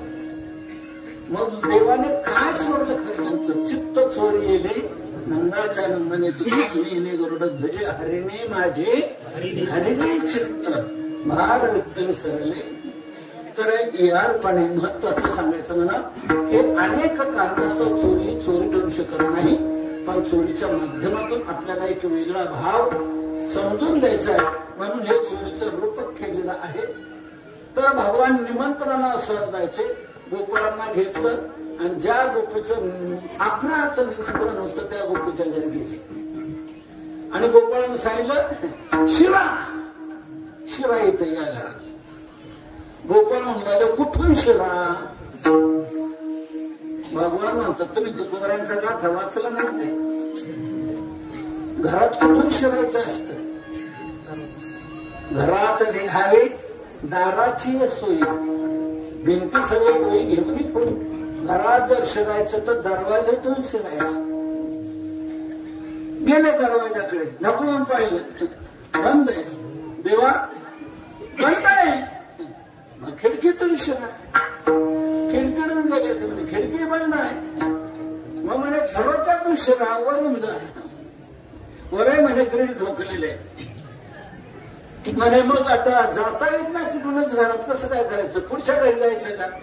भगवान म्हणतात नाही, निमंत्रण ह्या घरचं, पुढे जाऊन काय करत? निमंत्रण तर राज पिंपरीचं आहे, तर पुढे तिकडे चकलंब्याला कुठे जाऊन काय उपयोग आहे? निमंत्रण या घरचं, इथेच जायचं. पण म्हणे मार्ग नाही ना घरात जायला. आता भगवान म्हणतात माझ्याकडे मार्ग आहे. म्हणे काय मार्ग आहे तुझ्याकडे? माझ्याकडे मार्ग असा आहे की आपण हे सर्व बंद असलं तरी घरात जाऊ शकतो. असला कसला मार्ग? मला एक मंत्र म्हणता येतो. मंत्र मी त्या मंत्राचा जप का केला की आपण या घरात जाऊ शकणार. दरवाजा बंद असला तरी, खिडकी बंद असली तरी आपण आत जाऊ शकणार. मंत्राची शक्ती आहे. मंत्राची शक्ती अशीच असते, अशक्य ते शक्य करणं हेच काम मंत्राचं आहे. जे घडत नाही ते घडवण्याचं काम मंत्र करत असतो. म्हणून मला असा मंत्र येतो, त्या मंत्राचा मी जप केला की आपण आज घरात जाऊ. असं मग तर चांगलं आहे. मग मंत्र भगवान म्हणतात मी मंत्र म्हणतो, पण मी तो मंत्र म्हणणार, पण तुम्ही एक पथ्य पाळलं पाहिजे. म्हणजे काय पथ्य आम्ही पाळायचं? तुम्ही डोळे झाका, तुम्ही डोळे झाका, मी मंत्र म्हणणार आणि मी मंत्र म्हटलं की आपण वाचायला. काय अवघड नाही म्हणजे पथ्य. सर्वांनी डोळे झाकले. झाकले का डोळे? हो. रेडी का? रेडी. 1 2 3. उघडा मला डोळे. पाहतो तर हात सगळंच्या सगळं गोपाळ आत गेले. भगवान हा बघा माल टांगलाय, इथं माल आहे, तिथं माल आहे, तिथं माल आहे, तिथं माल आहे. देवा अजब आहे रे तुझा मंत्र. कसं काय आता? आपण काय सामान्य कर मुलगीला शिरता येणार नाही असं चांगलं बांधकाम आहे, कुठूनच काय शिक्षक नाही, कसं काय म्हणतात ती शक्ती. आता वेळ घालू नका म्हणे, खा. खास खास माल, ताजा माल गोपाळांनी इथेच खाला. ढेकरही दिला. भगवान म्हणतात आता तुमचं पोट भरलं. धाल्यावरी पोट केला गड्याने. धालियाच्या ऐसे अंगा येते उद्गार. ढेकरे जेवण कसे पोट भरले तुमचं, आता डाळा डाळा. आता गोपी जागा झाली तर मार खाण्याची पाळी येईल. घरामध्ये सगळे गोपाळ निघाले, गेले दरवाजाकडे. पाहत होतो दरवाजाला आतून कुलूप. आता काय करायचं? तो तर्कतीर्थ गोपाळ होताच त्यांच्यात. तो मुलाला आता काय करायचं, काय करायचं म्हणजे आपण आत कसं आपू. त्याने मंत्र म्हटले, मग आपण आता म्हणून मंत्र म्हणले बाहेर जाऊ. सगळे गोपाळ फिरून आले. देवा अहो कुलूप लागलं नाही तिच्या दरवाजाला, आम्ही बाहेर कसं काय पडायचं? भगवान म्हणतात कसंही पडा. गोपाळ म्हणला असं काय म्हणतात, कसं काय काय जाणार, कुलूप लावलं कसं करता येणार आम्हाला? आणि मग मी काय करू? काय करू म्हणजे मंत्र म्हण. तू आणलं कसं? मंत्र म्हटले ना आणलं की नाही बंद असताना. आता मंत्र म्हण. बाहेर पडायचं मंत्र येत नाही मला. बाहेर पडायचं मंत्र येत नाही. मग जाता येत नसं. तू पण देवा असं काय करता? असं काही करू नका, काहीतरी करा. म्हणजे काय करणार काय? बाहेर पडायचं मंत्र येत नाही, त्याला काय करू? बरं नाही होते बाहेर पडायचं मंत्र. आत यायचं तर येतो ना. हा नाही तो तर येतो म्हणून तर तुम्हाला आणता आणलं. तो मंत्र म्हटले मी बाहेर पडायचं येत नाही. नाही मग असं कर काय? आता तो तर्कतीर्थच होता, त्याने तर्क लढवला आणि तो म्हणला तोच मंत्र उलट म्हणून बघ. मी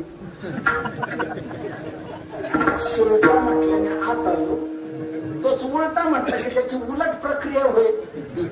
बाहेर पडून जसं कुलूप आहे, कुलूप आपण चावी अशी फिरवली का लागतं आणि अशी फिरवली का फिरवणार. तसंच तोच मंत्र सोळटा म्हटल्याने आत आलो, उलटा म्हटलं की बाहेर पडू.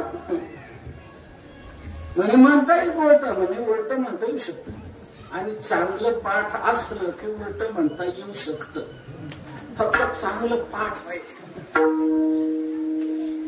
द्वारकेचा राणा पांडवा घरी म्हणे असायचे अधुना वेदशास्त्र वगैरे बाह्य असत असून संसार द्वेष करी पुण्याची गणना कोण करे हरिमुखी म्हणा हरिमुखी म्हणा त्याने मुक्ती झाली साधी रे देवाची द्वारे दर्शन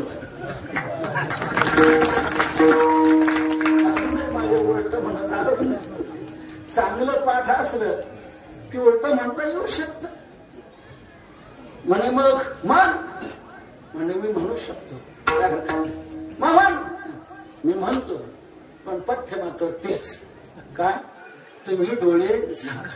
ठीक आहे म्हणे, काय हरकत नाही, अडचण नाही. पण तर्क खर्च्या डोक्यात आणखी तर्क शिरला.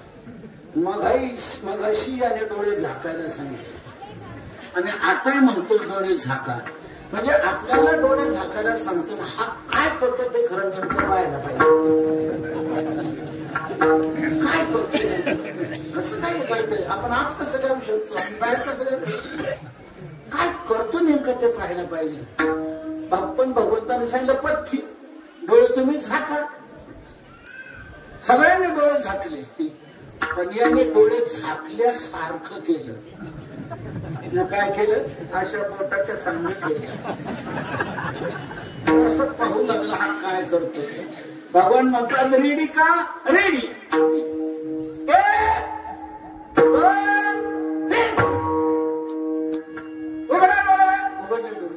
सगळे बाहेर,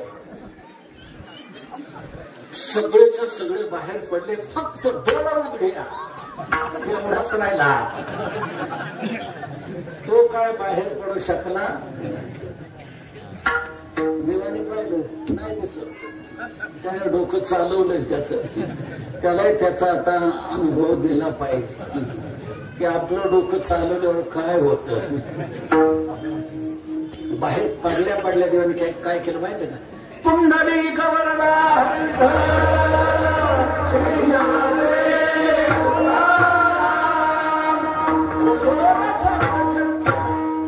जोराचा गजर केल्याबरोबर त्या घरातल्या गोष्टी झाल्यानं जागे.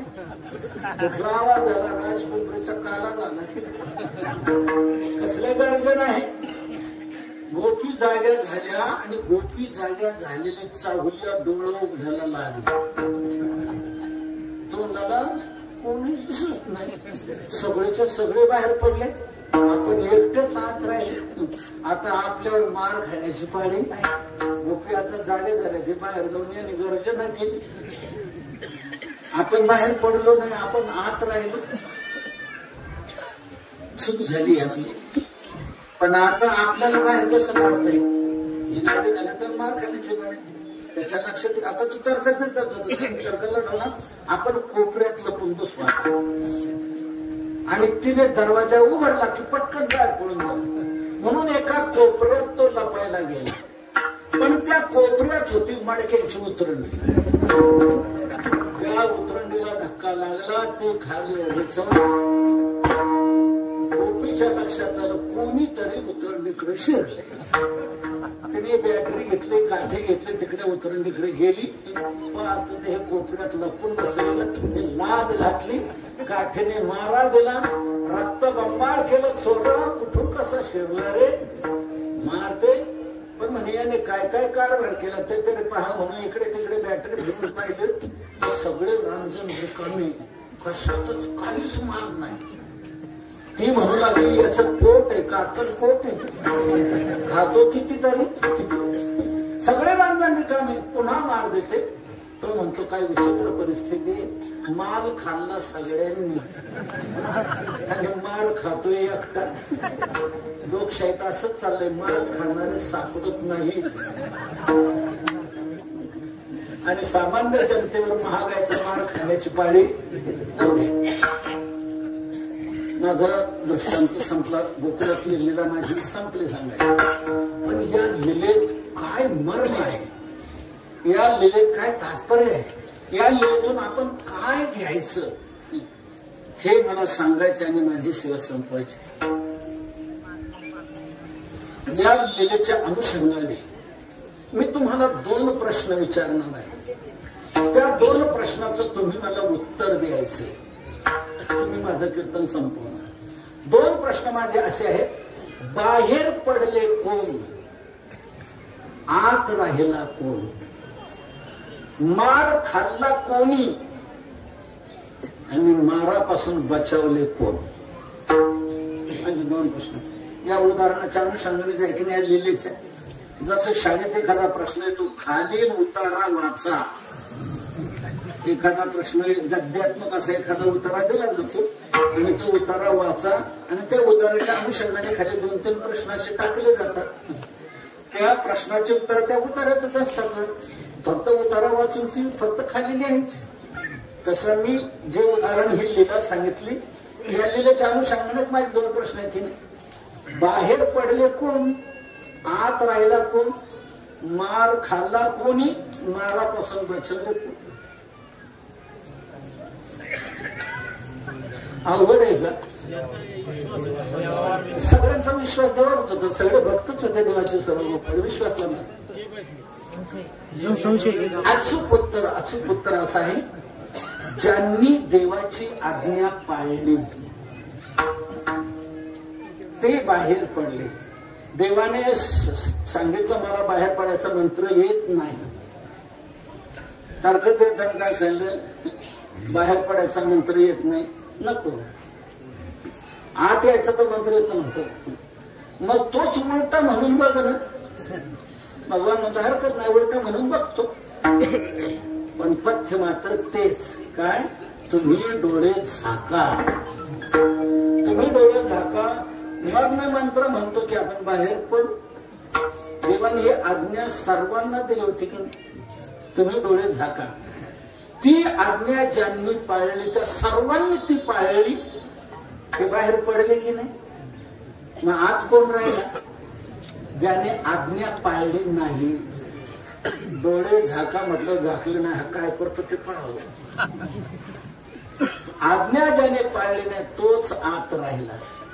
आणि मार कोणाला खावा लागला, त्यालाच खावा लागला.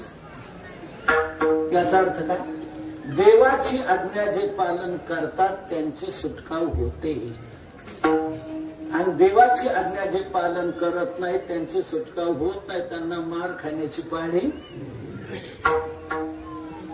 आता मला तुम्हाला एक शेवटचा प्रश्न विचारतो. मी आता पुन्हा नाही विचारतो. एकच शेवटचा प्रश्न तुम्हाला मला विचारायचा आहे. या दोन्ही पैकी तुमची अपेक्षा कोणती आहे? मार खायचा आहे का सुटायचं? या दोन्ही गोष्टी आहेत ना. एक तर मार खाणं नाही तर सुटणं. या दोन्ही पैकी तुमची अपेक्षा कोणती? मार खायचं नाही. मार कोणालाच नकोय, सर्वांना सुटायचे. मग सुटतो कोण? जो देवाची आज्ञा पाळत होतो. आणि जो आज्ञा पाळत नाही तो सुटत नाही, त्याच्यावर मार खाण्याची पाळी येते. मग आपल्याला जर सुटायचं आहे, आपल्याला जर मार नको आहे, आपण काय केलं पाहिजे? देवाची आज्ञा पाळली पाहिजे. तुम्ही म्हणाल देवाची आज्ञा आपल्याला कोणती? तर देवाने आपल्याला सर्वांना आज्ञा दिलेल्या आहे, पण आपण त्या विसरून गेलो आहोत. आपण लक्षात त्या घेत नाही. देवाने तुम्हाला सर्वांना आज्ञा दिलेल्या आहे. मातृदेवो भव, पितृदेवो भव, आचार्य देवो भव, अतिथी देवो भव, धर्मंचर, सत्यम वद, न सुराम पिबेत, कज्जलम न भक्षेत, असत्यम न वदेत. देवाने ह्या तुम्हाला सर्वांना आज्ञा दिलेल्या आहे. असतो मा सद्गमय, तमसो मा ज्योतिर्गमय, मृत्युर्मा अमृतंगमय. ह्या देवाने तुम्हाला सर्वांना आज्ञा दिलेल्या आहे. आई वडिलांची सेवा करा, अतिथी सद्गुरूची सेवा करा, सत्याचं पालन करा, खोटं बोलू नका, दारू पिऊ नका, मांसाहार करू नका, परस्त्रीक्रमण करू नका, वाईट काही करू नका, चांगलं केल्याशिवाय. या देवाने तुम्हाला सर्वांना आज्ञा दिलेल्या आहेत. या आज्ञेचे पालन करतात ते सुटतात, त्यांची सुटका होते. आणि या आज्ञा जे पालन करत नाही, आई वडिलांना लाथा मारतात, आई वडिलांचा अनादर करतात, अतिथी सद्गुरूचा अनादर करतात, खोटं बोलतात, दारू पितात, मांसाहार करतात, परप्रेम करतात, भ्रष्टाचार करतात, वाईट कृत्य करतात, त्यांना मात्र सुटका नाही. त्यांना मार खाण्याची पाळी येते. तू म्हणाल कोण मारत त्यांना? देवाने मारणारे नियमित तयार करून ठेवलेले. मारतो कोण? मारिती, तोडीती, झोडीती, निष्ठुर यमाचे किंकर बहुसाल. यमाचे किंकर त्यांना मारतात, तोडतात, नाही सोडतात. ज्या वेळेला आपलं आयुष्य संपतं त्यावेळेला आपल्याला कोण न्यायला येतं? यमदूत न्यायला येतात. यमदूत घेऊन आपल्याला जातात, यमाच्या समोर हजर करतात. यम चित्रगुप्ताला बोलावून घेतो. चित्रगुप्ता, अरे बघ हे त्या राजपिंपरीचे आहेत, यांच्या बाबतीत काय निर्णय घ्यायचा सांग. चित्रगुप्त म्हणतो निर्णय आपल्या मनावर थोडाच आहे, त्याच्या रेकॉर्डावर आहे. त्याच्या रेकॉर्डावर त्याचा निर्णय अवलंबून आहे, आपल्या मनावर थोडाच. रेकॉर्ड म्हणजे माझ्याकडे आहे. चित्रगुप्ताकडे सर्वांचा रेकॉर्ड आहे. आपण प्रत्येक जीव जन्माला आल्यापासून मरेपर्यंत जे जे काही करतो त्या सर्व कृतीचं रेकॉर्ड चित्रगुप्ताकडे लगेच तयार होत असत. कोणत्या वर्षी, कोणत्या महिन्यात, कोणत्या दिवशी, कोणत्या तासाला, कोणत्या मिनिटाला, नाही कोणत्या सेकंदाला आपण इथे काय केलं ते लगेच चित्रगुप्ताकडे उमटलं जातं. त्याच्या फाईल, आपल्या नावाची फाईल तयार केली तर लगेच त्याच्यावर ते उमटलं जातं. कसं काय उमटलं जातं?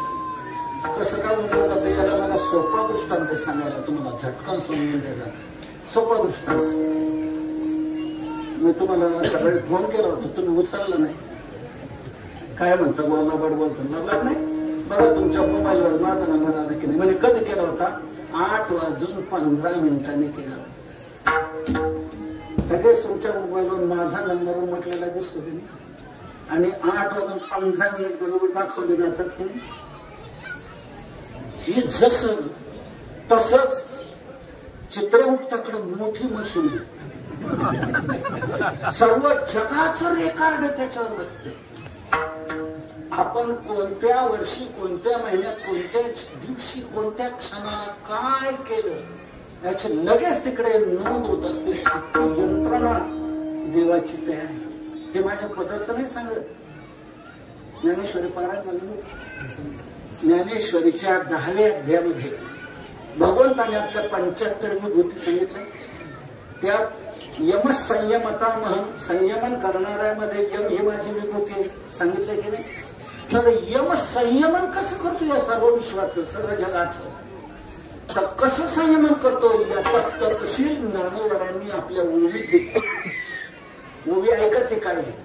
जगाची शुभाशुभे लिहिती, प्राणी याच्या मानसाचा झाडा घेती, केल्यानुरूप होती भोग नियम, जे जे तया नियमित या माझी यम. त्या नियमन करणाऱ्यामध्ये यम माझी भूती आहे. जगाची शुभाशुभे लिहिती, सर्व जगाचं शुभाशुभ लिहिलं जातं. त्या राजपंत्रीकराचं नाही, सर्व गावाचं, सर्व तालुके, जिल्हे, राज्य, देश, सर्व जग शब्द वापरला. जगाची शुभाशुभे सर्व लिहिलं जातं. तर याप्रमाणे चित्रगुप्त म्हणतो त्याची फाईल आहे माझ्याकडं. फाईल आली, यमाकडे दिली. यमाने उचलून पाहिलं. पहिलंच वाक्य लागलं, हा कधीच मंदिरात दर्शनाला गेला नाही. बरं जाऊ द्या, मंदिरात नाही दर्शनाला, घरात प्रत्येकाचे मंदिर आहे. आपल्या हिंदू संस्कृतीमध्ये आपल्या प्रत्येकाच्या घरी देवघर आहे की नाही. पण घरच्याही देवाचं कधी याने दर्शन घेतलं? बरं जाऊ द्या, देवालयावरचे देव चालते बोलते देवाच आपल्या घरात. कोण? आपले आई वडील. हे चालते बोलते देव आहेत की नाही. मातृदेव, पितृदेव बघू. परंतु त्या आई वडिलांचंही याने कधी दर्शन घेतलं? आई वडिलांना फिरून बोलत होता, त्यांना धमकावण्या देत होता, मला देता की नाही प्यायला. कधी होता करत होता की नाही हे लागतं. नाम सप्ताहात कधी भाग घेतला नाही हेही लागतं. उलट सप्ताह हाणून पाडण्याचा प्रयत्न करत होता असंही खाली वाक्य लागतं. अन्नदानात कधी भाग घेतला नाही, कधी पैठणला गेला नाही, कधी पंढरपूरला गेला नाही, आळंदीला गेला नाही. पण जाऊ द्या, काही ना धार्मिक कार्याचं वावड असतं, द्या सोडून धार्मिक कार्य. पण सामाजिक कार्यात तरी सहभागी सांगू, सामाजिक तरी जबाबदारी आहे की नाही प्रत्येकाची आपली. सामाजिक कार्यात तरी सहभागी होत नाही. ग्राम स्वच्छता अभियानातही यांनी कधी भाग घेतला नाही. उलट घरातला कचरा चौकात आणून टाकीत होता असे वाक्य. जाऊ द्या, सर्व फायदे यमाने वाचून पाहिली. भलत पित होता, भलत खात होता, भलत काय करत होता. एके दिवशी खूप प्याला, पडला आणि मिळाला. फाईल संपली. यमाने त्यातले निवडक ठळक मध्ये काढले आणि सांगितलं, इकडं समोर ये. तू आई वडिलांना लाथा मारत होता की नाही? खरं बोल, खरं बोल. बोला, दारू पित होता की नाही? दुसऱ्याचा तू खून केला की नाही? अंक केले की नाही? यम ते सर्व ठळक घडलेले त्याचे अपराध त्याच्याकडून कबुली जबाब करून घेतो. आणि एवढी तुझ्याकडून ही वाईट कृत्य घडलेली आहेत, तुला एवढ्या वर्ष या नरकाला, तेवढ्या वर्ष त्या नरकाला, तेवढ्या वर्ष त्या नरकाला. दूतांना याला न्या. आणि या 12 दोषाच, याला 12 प्रकारच्या शिक्षा द्यायच्या. याला मारायचं, तोडायचं, झोडायचं 5-5 हजार वर्ष. मग यमदूत नेतात, घेऊन जातात, मग मारिती, तोडीती, झोडीती निष्ठुर. यमाचे किंकर एक दिवस बहुसाल, म्हणजे कितीतरी वर्ष त्याला मारतात, तोडतात, झोडतात. कोणाला? ज्याने आज्ञा पाळली नाही त्याला, ज्याने सांगितलेल्या आज्ञेचं पालन केलं नाही, सदाचरण आपल्या जीवनात ठेवलं नाही, दुर्वर्तन, दुराचरण, दुर्व्यसनं ज्याने आपल्या जीवनात केलेली आहे, आज्ञा मोडलेली आहे, त्यांना मार खाण्याची पाळी ते यमदूत त्याला मारतात, तोडतात. म्हणून आपण देवाच्या आज्ञा पालन करावं. आपलीही सुटका झाल्याशिवाय राहणार नाही. माझं कीर्तन सांग नाही, एक राहिलं सांगतो. जो आत राहिलाय, मार खालाय, त्याचीही सुटका करू, मग तुमची सुटका करू. तो जो आत राहिला ना आणि मार खाण्याची पाळल्यानंतर तो आपला विचार मनाशी करू लागला, मी एकटाच कसा आत राहिलो, सगळे बाहेर पडले, मी का बाहेर पडलो नाही. शोधान ते त्याच्या लक्षात आलं, बरोबर आहे, आपली चूक झाली. देवाने डोळे झाकायला सांगितले होते, आपण झाकले नाही, म्हणून आपण आत राहिलो. कारण त्याच्या लक्षात आलं, सगळे जे अर्धे बाहेर पडले, मी ज्या अर्धे बाहेर पडलो नाही. कारण डोळे झाकायला सांगितले होते, डोळे बाहेर पडू असं म्हटलं होता भगवान, पण आपण डोळे झाकले नाही, त्यामुळे आत राहिले, मार खायची पाळी आली. आता बाहेर पडायला मार्ग काय आपल्याला? मार्ग चुकवायला मार्ग काढला. त्याच्या एक लक्षात आलं, जो त्याने मार्ग सांगितला तर तोच आपण अवलंबला पाहिजे. त्याने काय सांगितलं होतं? डोळे झाका, म्हणजे मी मंत्र म्हणतो की बाहेर पडू. आपण आता काय करू? आता आपण डोळे झाकू, त्यावेळेला नाही झाले.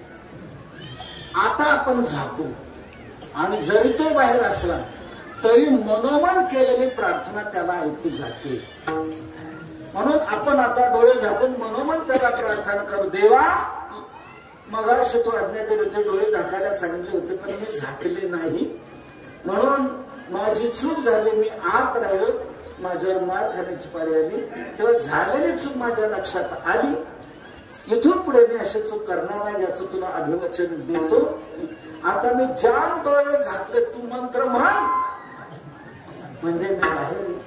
अशी मनोमन त्याने देवाची प्रार्थना केली, डोळे झाकून, आणि मनोमन केलेली प्रार्थना देवाला ऐकू जाते. मनोमय पूजा हेच पढी केशी राजा. देवाला मनोमन केलेली प्रार्थना ऐकू गेली.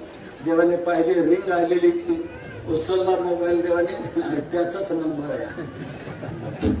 त्याचं म्हणणं आहे, झाली चूक माझी, मी कबूल करतो, मी आता अशी चूक करणार नाही, तुझी अवज्ञा करणार नाही, झालेली चूक कबूल करतो आणि मी आता डोळे जाम झाकले, तू मंत्र म्हण म्हणजे काय. झालेली चूक कबूल केली ना, प्रार्थना करतो ना भगवान, मग त्याला सांभाळतो, त्याचं रक्षण करतो. झालेली चूक कबूल करणार भगवान त्याला मानतो आणि त्याची सुटका करतो. भगवंताने लगेच संकल्प केला, संकल्प करताच हा बाहेर आला. बाहेर आल्यानंतर भगवान म्हणतात डोळे उघड, तू बाहेर आलाय. आता डोळे उघडले, पाहत होतो बाहेर. भगवान म्हणतात राम राम, कसं काय, कसं काय. एकाच हात राहिलो, गोपीने मला खूप मार दिला, रक्त बंबाळ केलं मला. देव म्हणतात तुला मार बसला, यात माझी काय चूक आहे का. गोपाळ तुझी काय चूक नाही, माझी चूक आहे. मी डोळे झाकले नाही. का झाकले नाही, मला असं वाटलं लागलं तू काय करतो ते पाह, म्हणून मी डोळे झाकले नाही. एक लक्षात घ्या, जीवाने देव काय करतो ते पाहू नये, देव काय सांगतो ते ऐकावं. देव काय करतो ते पाहण्याचा जीवाचा काय अधिकार. आपण कोण देवाचे सुपरवायझर लागून गेलो. देवाने काय करावं काय करू नये हे पाहण्याकरता सुपरवायझर मध्ये आपली नियुक्ती कोणी केली. मग देव काय करतो ते पाहण्याचा जीवाचा अधिकार नाही, देव काय सांगतो ते आज्ञा पालन करायचा जीवाचा अधिकार. मग आपण जीवाने देवाची आज्ञा पालन करावी की आपलीही सुटका होईल. मला असं वाटतं त्याच्याप्रमाणे आपण खूप मार खाल्लाय आतापर्यंत, खूप मार खाल्लाय. आता तरी ध्यानात घ्यावं आणि इथून पुढे तरी देवाची आज्ञा पालन करावी. गेलेलं आयुष्य कसं गेलं जाऊ द्या, उरलेल्या आयुष्यात आता मात्र ही चूक आपल्याकडून होता कामा नये अशी आपण दखल घेतली पाहिजे. या गावात कोणी दारू पिणारा नसेलच बहुतेक, पण जर असेलच कोणी चुकून तर त्यांनी निर्णय घ्यावा या सप्ताहापासून की आजपासून मी दारू पिणार नाही, आजपासून मी मांसाहार करणार नाही, आजपासून मी कोणाची हत्या करणार नाही, कोणाला मारणार नाही, कोणाचं वाईट काय करणार नाही. आजपासून निर्णय घ्या. गेलेलं आयुष्य जाऊ द्या, उरलेल्या आयुष्यामध्ये दुरुस्ती करा आणि योग्य संतांच्या मार्गदर्शनाप्रमाणे आपली वाटचाल करा की आपलीही सुटका झाल्याशिवाय राहणार नाही. हेच या सेवेचं सार आहे, हे काय हेच काल्याच्या कीर्तनाचं सार आहे आणि आपल्या नाम सप्ताहाचं सार आहे. भगवान करू सर्व माता बहिणी, सर्व पुरुष, सर्व दिवाणी हेच आपल्या लक्षात घ्यावं. आपण आपल्या जीवनात काय करायचं ही आज्ञा देवाने दिलेली आहे, तशी सर्वांकडून वाटचाल घडो आणि सर्वजण आनंदाचे सम्राट हो. जगद्गुरु तुकोबारांचे अशा अभंग संतांच्या शरण नजर समोर ठेवावे, अभंगाप्रमाणे आपलं जीवन बनवावं. हेच अभंग आपल्याला तारणार, नक्की तारणार. तुकोबारांच्या अभंगांनी दगडांना तारले, आपल्याला का नाही तारणार. दगडांना तारले की नाही तुकोबारांच्या अभंगाने. रामेश्वर भट्टाने दगड बांधून हे अभंग बुडवले नाही इंद्रांच्या डोहात. तुमचा अधिकार नाही, आमचा अधिकार आहे. तुम्ही अभंग रचना करू नका, ठीक आहे, नाही करणार. पण आजपर्यंत केलेल्या अभंगाचं काय करायचं, म्हणजे दगड बांधून बुडवा. दगड बांधून ते अभंग बुडवले. पण लोकात चर्चा होऊ लागल्यानंतर 5 दिवसानंतर तुकोबाराय त्याच डोहाच्या कडेला एका शिळेवर अनुष्ठानाला बसले. कारण चर्चा अशी होऊ लागली, तुकोबाराय देवाने अभंग रचना करायला सांगितलं, कुठं गेला तुमचा देव. ते अभंग तर बुडवले गेले, कुठे गेला तुमचा देव. आणि कसली तुमची भक्ती, थोतांड आहे. देवाविषयी नास्तिकवाद आणि भक्तीविषयी थोतांड असा गैरसमज ज्या वेळेला पसरला त्यावेळेला तुकोबारांना वाटू लागलं, मग आपण मिळकून टाकलं की उपयोग काय. तर देवच नाही म्हणत असते आणि भक्तीला महत्व देत नसते तर काय बघ. तर देवाचं अस्तित्व आपण सिद्ध करून दिलं पाहिजे आणि भक्तीचं महत्व या अभंगाचं महत्व लक्षात आणून दिलं पाहिजे. म्हणून मग तुकोबारांनी 5 दिवसानंतर त्याच डोहाच्या कडेला एका शिळेवर अनुष्ठान सुरू केलं, अन्न पाणी वर्ज केलं. देवा तू तुझं अस्तित्व सिद्ध करून दे, तरच मी अन्न पाणी ग्रहण करत नाही तर नाही करत. आणि हे अभंग जनतेला तारणारे कसे आहेत हे लक्षात आणून घ्या. 14व्या दिवशी सकाळी भगवान बाळ वेशात प्रगट झाले. दर्शन दिलं तुकोबाराने. बाळ वेश घेऊन श्रीहरी भेटला. भगवंताने दर्शन दिलं आणि सांगितलं तुकोबारा बघा तुमचे ते अभंग दगडांना घेऊन वर राहिलेले आहेत. भगवान म्हणतात तुकोबारा म्हणतात मला नका सांगू ज्याने गोडवायला लावले त्यांना सांगा. रामेश्वर भट्टाला दृष्टांत दिला. ते तिकडून आले. काढारे म्हणे ते पाहत आहेत. तर म्हणे बरोबर आहे हा दगड मीच आणला होता तिकडून बांधला होता. हे वस्त्र सोडून पाहिलं ते तर कोरडेच्या कोरडे 18 दिवस पाण्यात होते. एक थेंब लागला नाही. उदका माझी वह्या ठेवूनी कोरड्या दाखवणे रोकड्या विश्वजना नव्हे असामान्य महिमा संतांचा. 18 दिवस पाण्यात राहून कोरडीच्या कोरडे तिथून पुढे आपल्याला मिळाले. तुकोबारांच्या अभंग गाथा ते आपल्या वाट्याला कधी आले? तिथे तरल्यानंतर आले. तिथे जर ती बुडाली असते तर आपल्या वाट्याला काय असतं मग सांगू. मग आपणही बुडालोच असतो. ते तरले म्हणून आपण तरलो असं म्हणायला हरकत नाही. आमच्या वैकुंठाचे परमपूज्य गौरव नानासाहेब दांडेकर म्हणत असं ते तरले म्हणून आपण तरलो. ते बुडाले असते तर आपणही बुडालो असतो. म्हणून ते अभंग जिथे तरले आणि दगडाला घेऊन तरले. जळी दगडा सहित वह्या तारी येल्या जायच्याला आहे.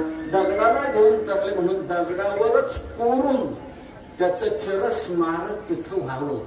जिथे तो गाथा तरला जिथे तुकोबाराने 13 दिवस अनुष्ठान केलं त्याच प्रासंगिक प्रासादिक जागेवर या अभंगांचं शिलालेख स्वरूपात जागतिक कीर्तीचं मंदिर आता उभं राहिलेलं आहे.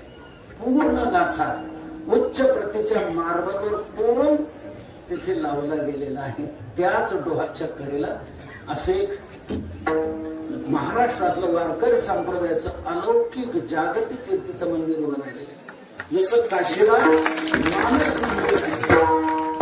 रामचरित मानस मार्गावर कोरलेलं मंदिर काशीला आहे. अयोध्येला वाल्मिकी रामायण मंदिर. वाल्मिकाने मूळ संस्कृत केलेलं रामायण मार्बल कोरलेलं मंदिर अयोध्येला आहे. आणि आपल्या महाराष्ट्रात गाथा मंदिर देखील आहे. पूर्ण गाथा उच्च प्रतीच्या मार्बलवर करून लावला गेलाय. दगडावर कोरण्याचा प्रयास करते. दगडाला घेऊन तर अभंग दगडाला सोडायलाच तयार नाही तर आपण ना अभंगाची दगडाची ताटातूट का करा. दगडा सहित मिळाले. जळी दगडा सहित वह्या तारेल्या दगडा सहित मिळाले म्हणून दगडावरच करून त्याचं चिरस्मारक तिथे उभं राहिले. पूर्ण गाथा उच्च प्रतीच्या मार्गावर करून लावला गेला. अभंगाच्या भावानुसार काही चित्र लावली गेलेली आहेत. त्या अभंग त्या मंदिराच्या स्वरूपाप्रमाणे तुकोबारांची भव्य अशी मूर्ती पंचधातूची तो प्राणप्रतिष्ठा सोहळा संपन्न होऊन मूर्ती खूप चांगल्या प्रकारची बसवण्यात आलेली आहे. तिथे भक्तनिवास झाले. सत्संग भवन झाले. अन्नपूर्णा सदन झाले. तिथे अनेक सामाजिक उपक्रम आता राबवले गेलेले आहेत. दररोज दुपारी 12 ते 2 यावेळी दर्शनाला येणाऱ्या भाविकांना जेवण दिलं जातं आणि ते विना टोकन असतं. 12 ते 2 700-800 लोक रोज जेवत आहेत. रविवारी सुट्टीच्या दिवशी तर 1000च्या वर जात आहेत. 2012च्या पुढेपासून अन्नदान सुरू झालेलं तेव्हा असं अन्नदान तिथे घडत आहे. तसंच शारीरिक चिकित्सा घेतली जाते. आयुर्वेदिक पद्धतीप्रमाणे दर बुधवारी दुपारी 300-400 लोक तिथे येत आहेत. उच्च दर्जाचे असे डॉक्टर आहेत आयुर्वेदिक. ते चिकित्सा करतात आणि मोफत औषधोपचार केला जातो. मोफत काही घेतलं जात नाही. ॲलोपॅथिक पद्धतीप्रमाणे चिकित्सा केली जाते. मोफत औषधं केली जातात. प्रत्येक महिन्याच्या पहिल्या बुधवारी डोळ्याची चिकित्सा केली जाते आणि औषधोपचार केले जातात. मोतीबिंदू असेल तर त्याचं मोफत ऑपरेशन केलं जातं. असे अनेक उपक्रम समाजोपयोगी तिथे राबवले जात आहेत. गोशाळा आहे. तसंच तिथे अलौकिक कार्यक्रम विशेष म्हणजे असा तिथे एक गुरुकुल पद्धतीने आपण विद्यालय सुरू केले. अभंग दगडावर कोरून लावलेत. आता ते जगाच्या हृदयावर कोरायचे आहेत आणि जगाच्या हृदयावर कोरण्याकरता जगाच्या भाषेत गेलं पाहिजे म्हणून 4ही भाषेत शिक्षण देणं तिथे सुरू केलेलं आहे. सध्या 1,200 विद्यार्थी तिथे शिक्षण घेत आहेत. गुरुकुल पद्धतीने विद्यालय सुरू केले. 10वी पास झालेल्या मुलाला तिथे प्रवेश आहे आणि 11वी ते 17वी हे जे तुमचं शालेय शिक्षण आहे तेच शालेय शिक्षण आध्यात्मिक माध्यमातून संस्कृत माध्यमातून आपण तिथे देत आहे. 5 वर्षात तो मुलगा शास्त्री होणार, 7 वर्षात तो आचार्य होणार. तुमच्या लौकिक परिभाषेमध्ये 5 वर्षात तो BA होणार, 7 वर्षात तो MA होणार. शासकीय प्रमाणपत्र त्याला प्राप्त होणार. वेदांत प्रस्थांतरीचा अभ्यास काशीला जे संपूर्णानंद विश्वविद्यालय आहे त्या विश्वविद्यालयाचा अभ्यासक्रम आपण घेतलेला आहे. वैदिक प्रस्थांतरे, गीता, उपनिषद, ब्रह्मसूत्र यांचा अभ्यास, यांचं शिक्षण तिथे दिलं जातं संस्कृत माध्यमातून सर्व, आणि त्याला तयार केलं जातं. 7 वर्षात तो आचार्य होणार. 4ही भाषेत संस्कृत, इंग्रजी, हिंदी आणि मराठी, त्या 4ही भाषेच्या पुढे सरावाने तो जगापर्यंत जाऊन जगाला संतांचे विचार समजून देऊ शकणार. अशा प्रकारचं विद्यालय तिथे सुरू केलेलं आहे. सव्वाशे मुलं शिक्षण घेत आहेत. कोणी म्हणेल मग फी तर खूप असेल, 7 वर्ष शिक्षण, आम्हाला नर्सरी पासून माहिती किती फी भरावी लागते. तर हे उच्च शिक्षण आहे. 7 वर्ष खूप खर्च येत असेल, लक्षात घ्या.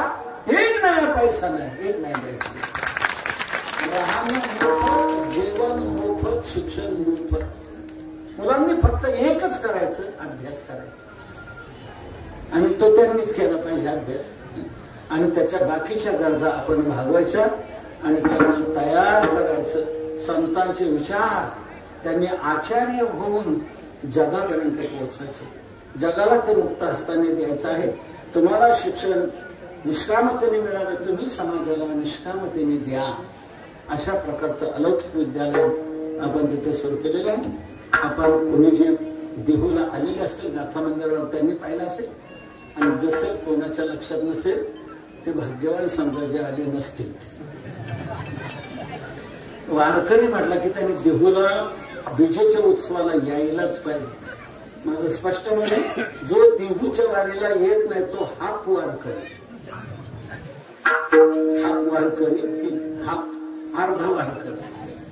तो पूर्ण वारकरी का म्हणतो विजेच्या वारीला येणारा? तुकोबारांना कळस म्हटलंय की नाही? तुका झाला असेल कळस. मला सांगा, मंदिराला पूर्णता केली, कळस बसवला जाईल तेव्हा. जोपर्यंत कळस बसवला जात नाही तोपर्यंत मंदिर अपुरं म्हणतो की नाही? तसं देहूला जोपर्यंत येत नाही तोपर्यंत वारकरी अपुरा म्हणता येईल की नाही? मग देहूला आल्याशिवाय पुरा वारकरी नाही. तेव्हा देहूला येत चला. तुकोबारांचे उच्चार असे मुख्य सर्व आहे. आपण ते सर्वांनी समोर घ्यावेत, लक्षात घ्यावे, तशी वाटचाल करावी. ते सर्व उपक्रम तिथे राबवले जात आहेत. जवळजवळ 30-35 कोटीची कामं तिथे झालेली आहेत. भव्य असं जागतिक कीर्तीचं ते मंदिर उभं राहिलेलं आहे. अजूनही तिथे आपल्याला 15-20 कोटीची कामं करायची आहेत. अनेक उपक्रम राहिलेले आहेत, त्याची पूर्तता करायची आहे. तर त्याची काय अडचण नाही, कारण राहिलेले लोक बरेच आहेत. राहिलेल्या लोकांनी राहिलेल्या कामाकरता जोर मारावा. एकाच वाक्यात सांगतो, ज्यांना तुकोबारांपासून आपल्याला काही मिळाले असं वाटत असेल, तुकोबारांपासून आपल्याला काही मिळाले, तुकोबारांचे आपल्याला काही उपकार आहेत अशी जाणीव ज्यांना धक्का देत असेल, त्यांनी आत्मीयतेने या कार्यात यथाशक्ती सहभागी व्हायचे. त्याचा अनंत पटीने आपल्याला दुवा मिळाल्याशिवाय राहणार नाही. हा ट्रस्ट आहे, रजिस्ट्रेशन आहे, याचं नियमित ऑडिट होते. या ट्रस्टला 80G कलमान्वये आयकरात सवलतचं सर्टिफिकेट आहे. ज्यांना इन्कम टॅक्स भरावा लागत असेल त्यांच्या इन्कम टॅक्स सूट मिळेल, अशा ट्रस्टना मिळेल सवलत आहे. असो तर हे संतांचे विचार आचार आपण आपल्या जीवनात रुजवण्याचा प्रयत्न करायचा आहे. महाराजांचे प्रयत्न आहेत. सखाराम महाराजांच्या, ज्ञानोबा या सोहळ्याच्या निमित्ताने आपण हा नामसप्ताह घडवत आहोत. जागोजागी गीतेचं शिक्षण ते घेत आहेत, भागवत नामसप्ताह घडत आहे. सर्व समाजोपी कार्य चालू आहे. आपण योग्य साथ द्यायची आहे आणि त्याप्रमाणे आपण आपल्या जीवनाची वाटचाल करून घ्यायची आहे. गाथा मंदिरावर हेच महाराष्ट्रातलं एक आगळे वेगळे झालेलं मंदिर, समाजाला ती फार मोठी जागृती देणारं मंदिर आहे. तसे अरुण ते सर्वांच्या नजरेसमोर यावेत हाच उद्देश आहे. त्या आनंदाप्रमाणे आपलं जीवन बांधावं हेच अभंग आपल्याला तारते. काय काय घडते हे मी सांगितलेलं तुम्हाला लक्षात नसेल राहिलं विसरून जा. तर सर्वांच्या लक्षात येण्यासाठी पुन्हा ते समजून घेण्यासाठी हा नामसप्ताह संपन्न होत आहे. आज रथयात्रा होणार आहे. सर्व उपक्रम आपल्याला सर्व माहिती आहे.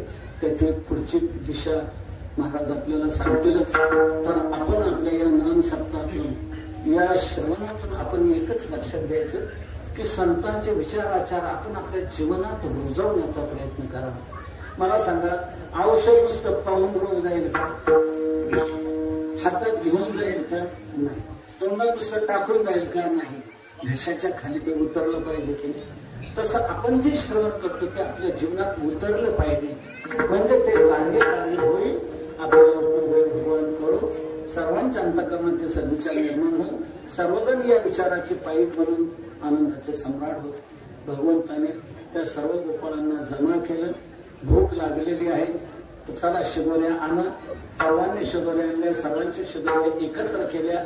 त्याच्या मुदा तयार केल्या. पेंद्या नावाच्या गोपाळाजवळ त्या वाटायला दिल्या. मुदा घेऊन या काही पेंद्या वाटली ती शिदोरी. सर्वांना विनोद वचनाने हसवत भगवंताने कसा आनंद दिला.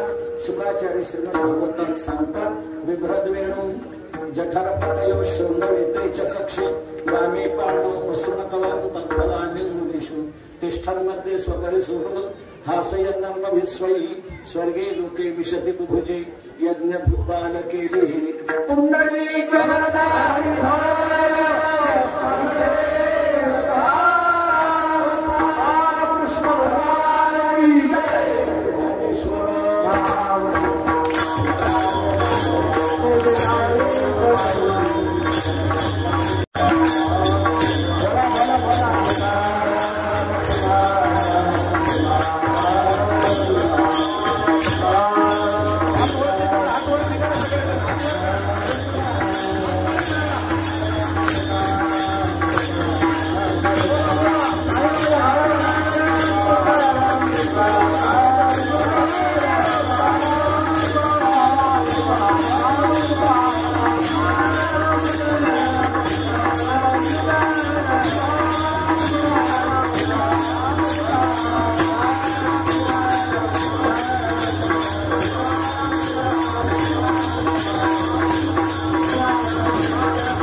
Thank you.